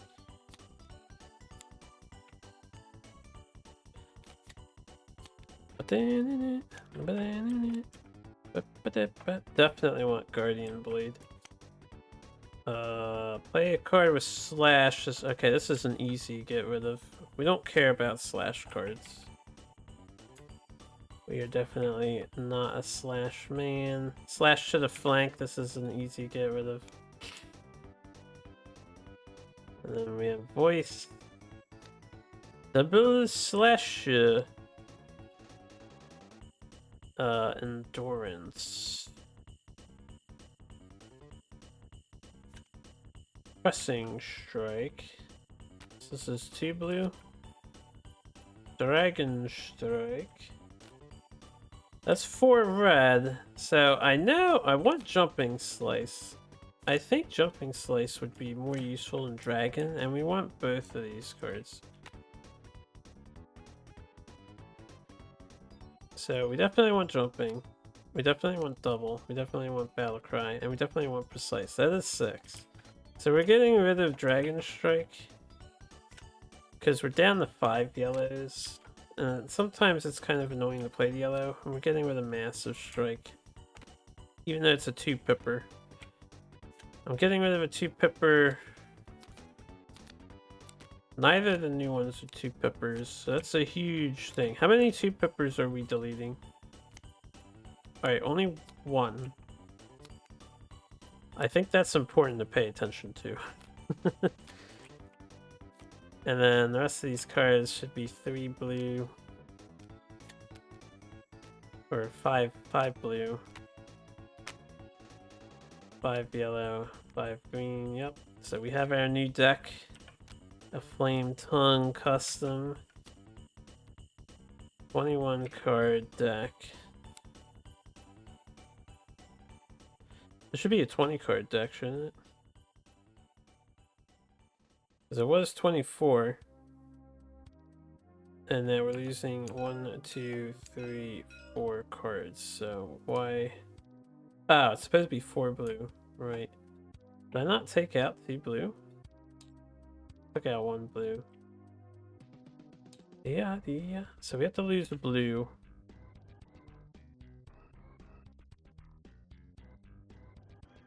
I want thwart because we're gonna need extra struggle removal. We want berserker. I probably want pressing strike, and I want quick attack. This is helpful to other players.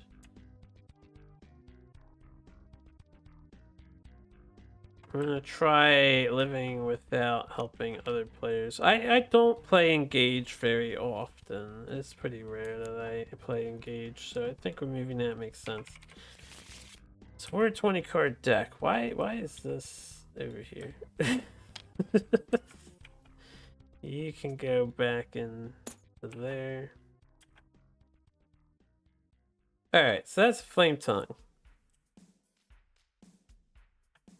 Now, if I want to make the red scale helm and armor, all I need is scalar blood. So here's a scale. We need fire too. That's the thing. So what's the fire situation look like? Because somebody needs to physically see the armor, or I have to exchange. I'm gonna trade a fire for a horn.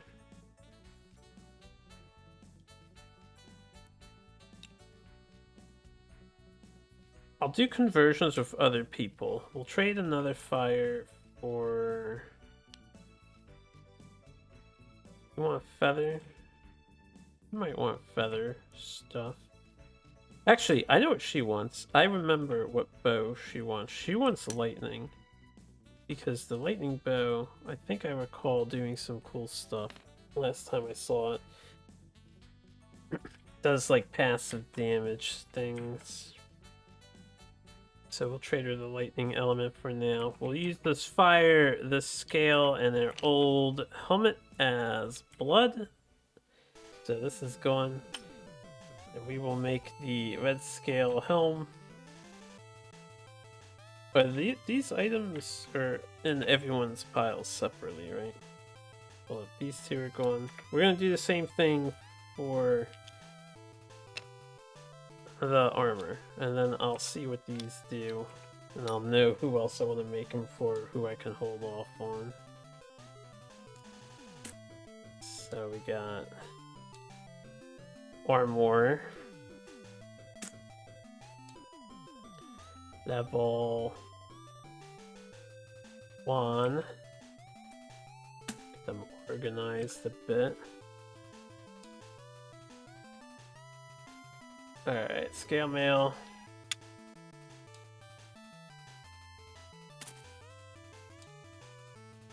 I guess these are so organized. I gotta pull them out separately. I'll be able to copy. I know the armors are all identical for each character, so once I get these out, we can just copy his. We're going full fire build for Darion. I need to see what the fire items do too. So we have the buckler and the gauntlet.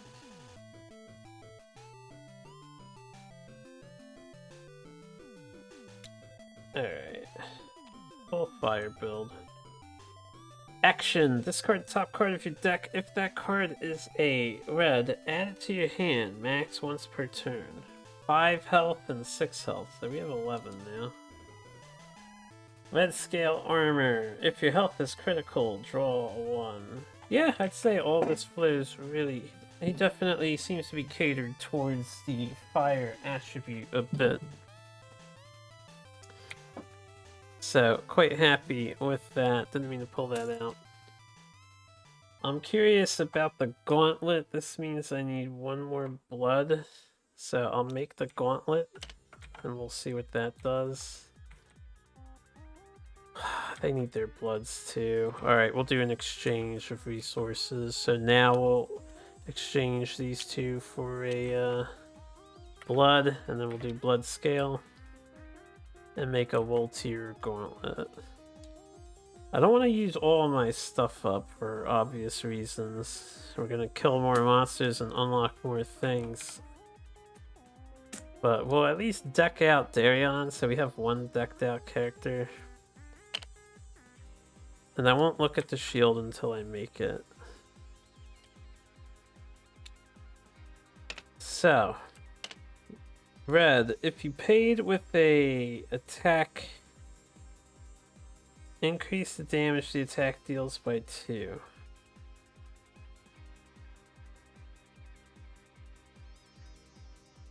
I don't know what that means.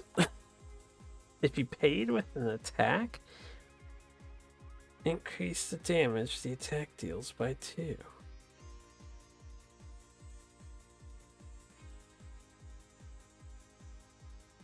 Isn't this just kind of automatic plus 2 damage for all of your attacks?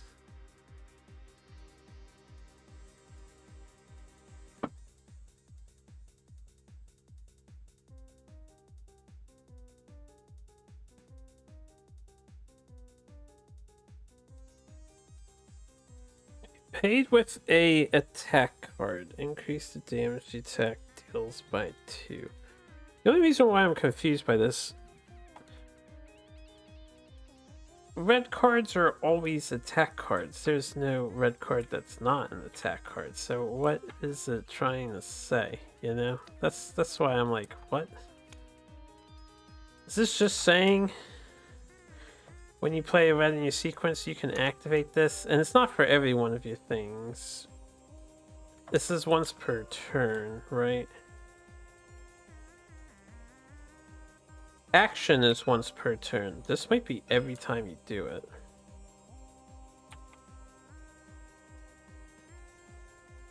I think this is every time you do it. So all of my red cards are dealing 6 base damage. That seems crazy. I don't know how much stronger a level 1 monster is to a 0. I'm eager to find out. I mean, considering that cards don't really scale except a couple of them with the level of your weapon, it's probably pretty important to have a DPS like this.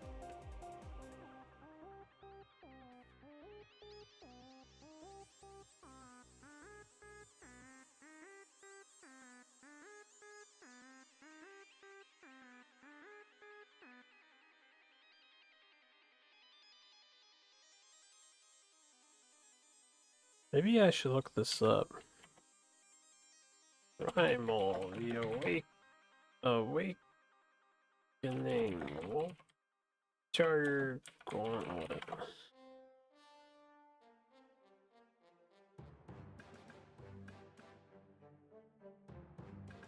I'm going to, I'll have to look, I'll look around like off recording. I'm almost 90% positive that while this is worded strangely, let me look at items again. Maybe that'll give me some clarification. Go to, I don't know, the beginning of the book. Wait, there's a lengthy prologue to this game.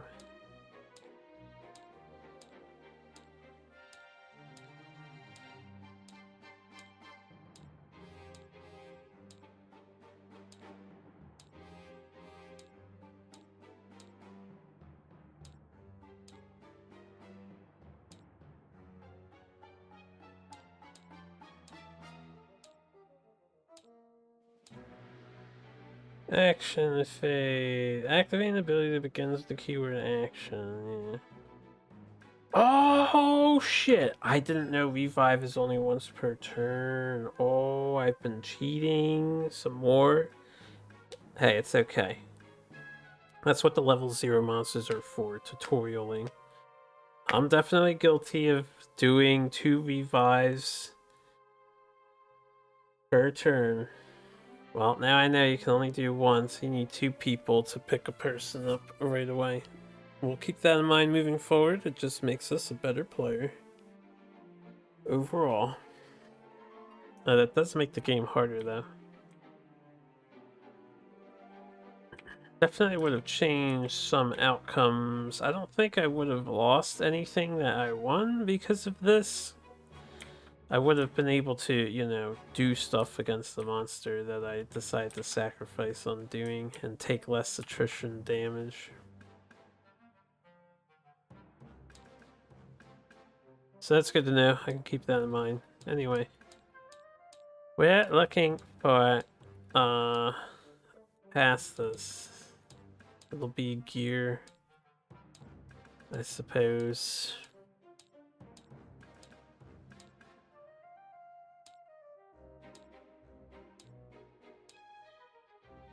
Yeah, deck building rules is weapon card, helm, 1 item, 1 mastery, actions active exact this. And then for every 2 you have, you can add or remove cards if you're effective against the monster.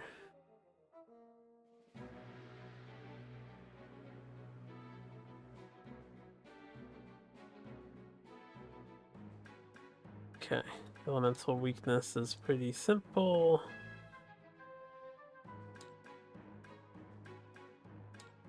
Quest boards, the campaign sheet.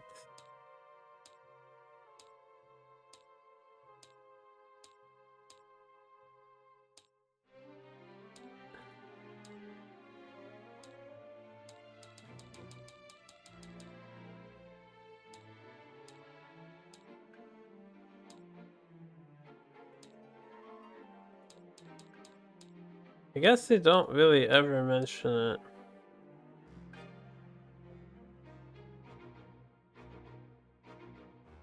So, we're gonna play it that the gauntlet is literally a +2 damage.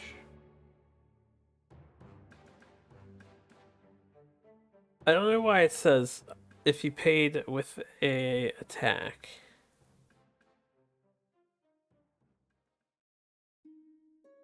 Oh, I get it. If you paid with an attack means if I blood pipped, if I played Massive Strike and I use an attack card to pay for it, you get to. Oh, I'm so happy I figured it out.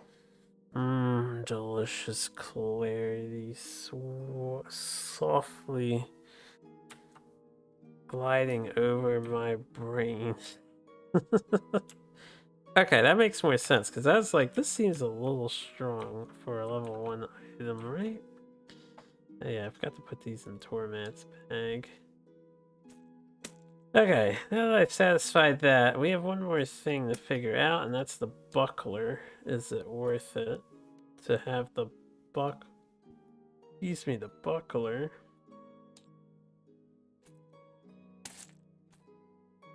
And then I need to decide who wants fire weapons and fire armor. Fire armor seems worth. Generally, it's just strictly superior to base. So I at least want to upgrade everyone to fire armor. If I can, I will try to.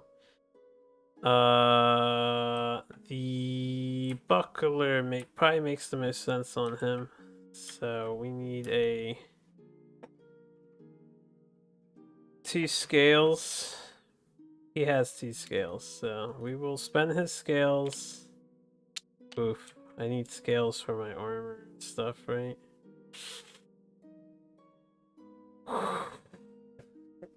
Yeah, I'm gonna have to forego that. I'd rather get the armor and not exchange everything.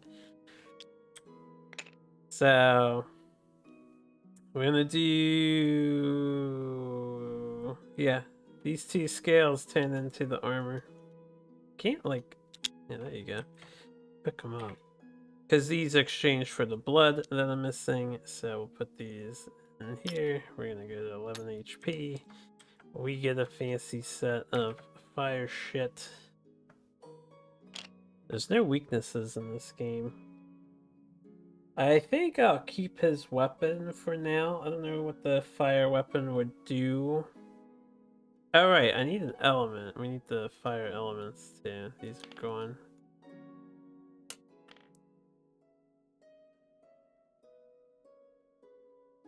Okay, those are gone. We got blood, so blood and fire. I need to convert. We want to keep the lightning. I guess I'm gonna convert the feather and crystal into a fire. So we'll have fire blood. That gets us armor for her.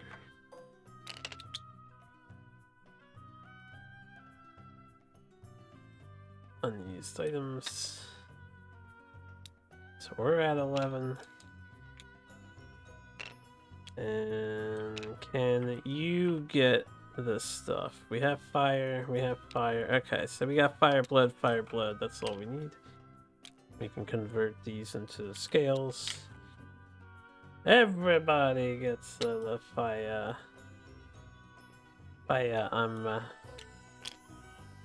Cool.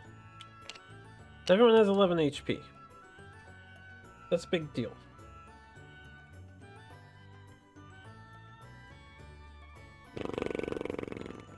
If we're keeping those cards, then I'll start with Thoramat, right? So we just need to replace a blue for Judgment.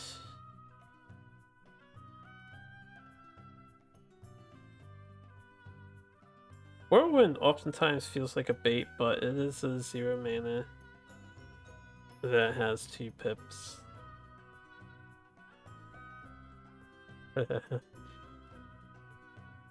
Confusing the monster is useful in situations. So, charge once again seems to be what I'm getting rid of. I seem to be leaning on ditching drawing cards for my allies, and I don't want to do that.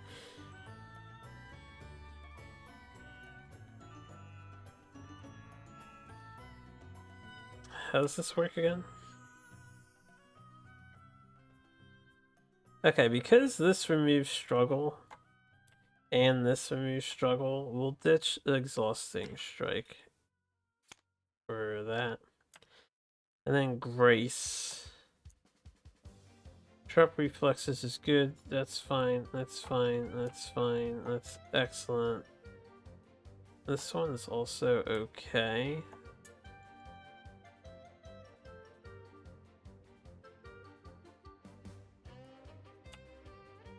Zero, 0, 1, 1, 3, 1. So I can make most of these cost 0.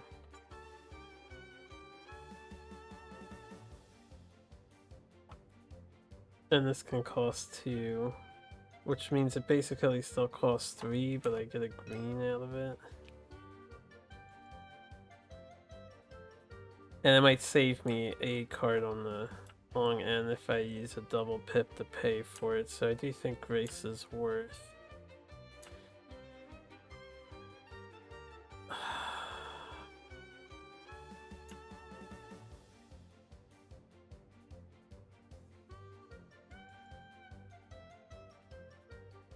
I think evasive action.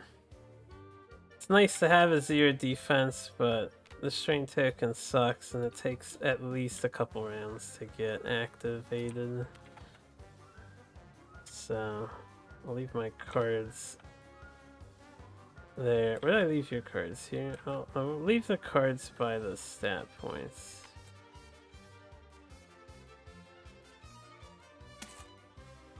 We'll pull this back out if I decide I want a shield buckler thing. What's left? I don't want to spend all my stuff, like I said. We're going to be unlocking more. I could try crafting a new potion with him. So we've got a Melis for trade, which is the green. This thing. So I could make a Vidya. Yeah, I could make a Vidya. Alright, I'm gonna trade this Melis for this Salicornia. And then I will try a Vidya potion just to see what it does. I don't know. Right, we're permitted to use our level 1 potions now that we've been stockpiling on. So let me go get it. Yeah, you don't want to play nice. Potions. Level 1. For the potions, because I'm constantly going to be digging back in them, I'll make sure I copy this. Vidya.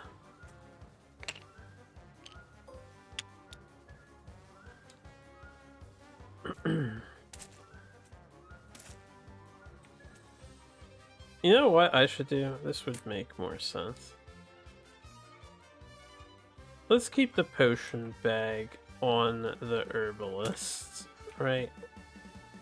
Let me unlock it.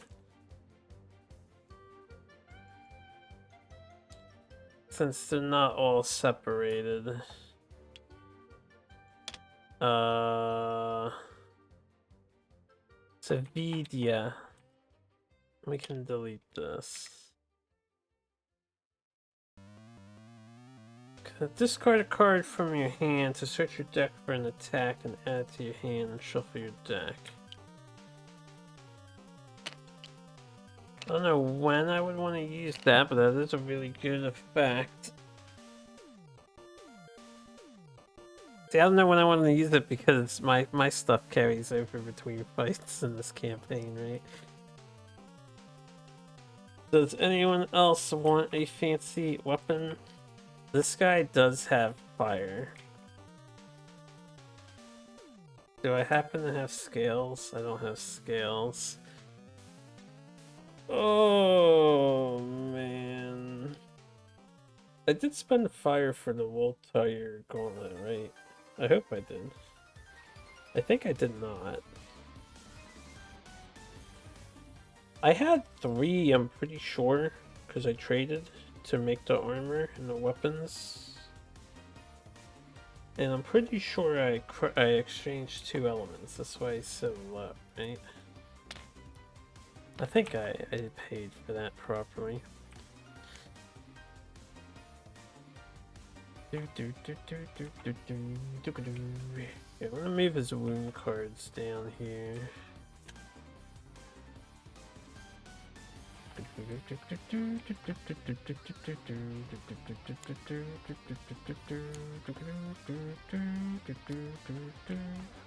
Alright. Here's stuff. We have a green and a yellow. So, refill the quiver. Long range is God tier, evasion's God tier, sneaky glide is God tier, acrobatics is God tier, ranged position is probably the most expendable one. Backflip is a double pipper. It's actually really hard to replace cards for your deck, right? It's insanely difficult to do so. And then a waiting game. Graceful defense. I almost never play this. I know I never play this. Let's get rid of that. Lightning escape is good. Prompt reflexes has its moment. Swift deflection's God tier. This is also kind of okay because of the recycle. And this helps somebody else out. There's a double pipper. Double pipper. I really want to know what the damn buckler does.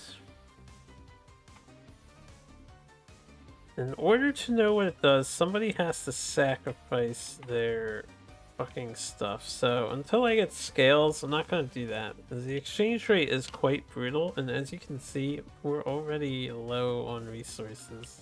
At least I feel low. Considering you're going to constantly be unlocking stuff, let's hope we get some high rolls though. So if I get a high even, so 4 or 6, we get 2 resources. But we can still get 0 on a 1 and a 2. A 1 and a 2, and then a 3 and a 5 is only 1. That's how I set that up.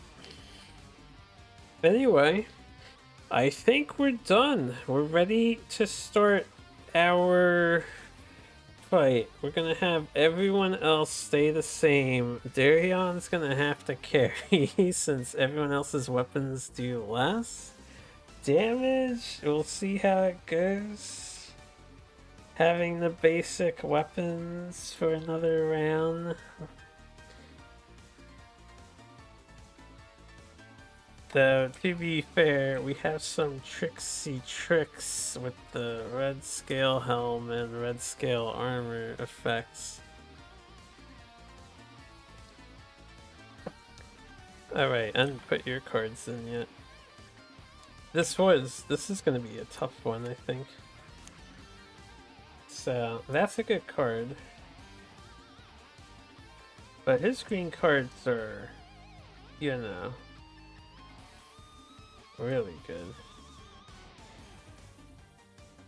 Probably get rid of momentum. That's actually not a hard swap. And playing yellow-green while I'm a shield master is so counterintuitive to my game plan.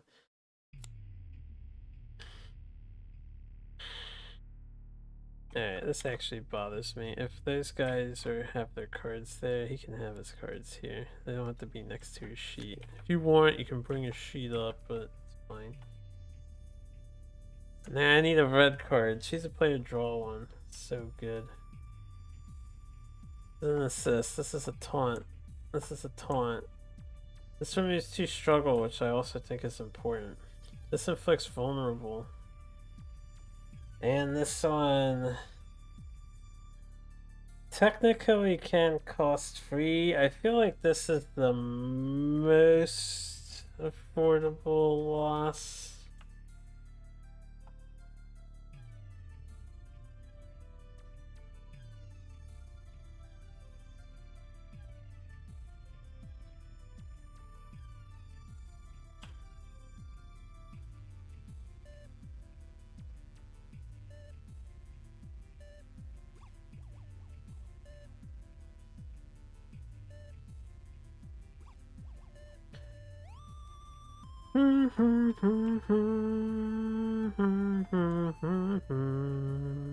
So part of me is thinking I shouldn't remove the aggro card because aggro strike would lose 1 damage instead of gaining 1, but I don't think that matters.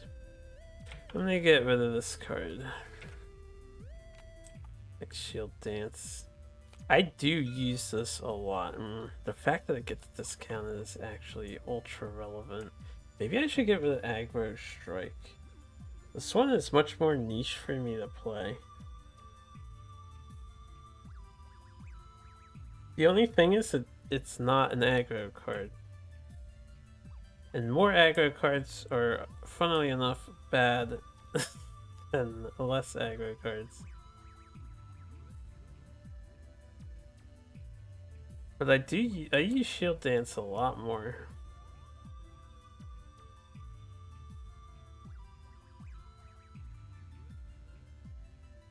We'll sack aggro strike instead. Because on average, I think I do play this a lot more often than I do not. Oh, that was correct. Alright, 24, 24, 24, 20. Okay, I think we are satisfied with that setup. So, thanks for hanging out. I hope you enjoyed. The next time we play, we do it all over again, but level 1. And I'll keep in mind the other rules. I should probably read through the book and make sure I'm doing everything correct. But what else could I possibly not be doing correct? I'm sure there's something. I'm sure there's something.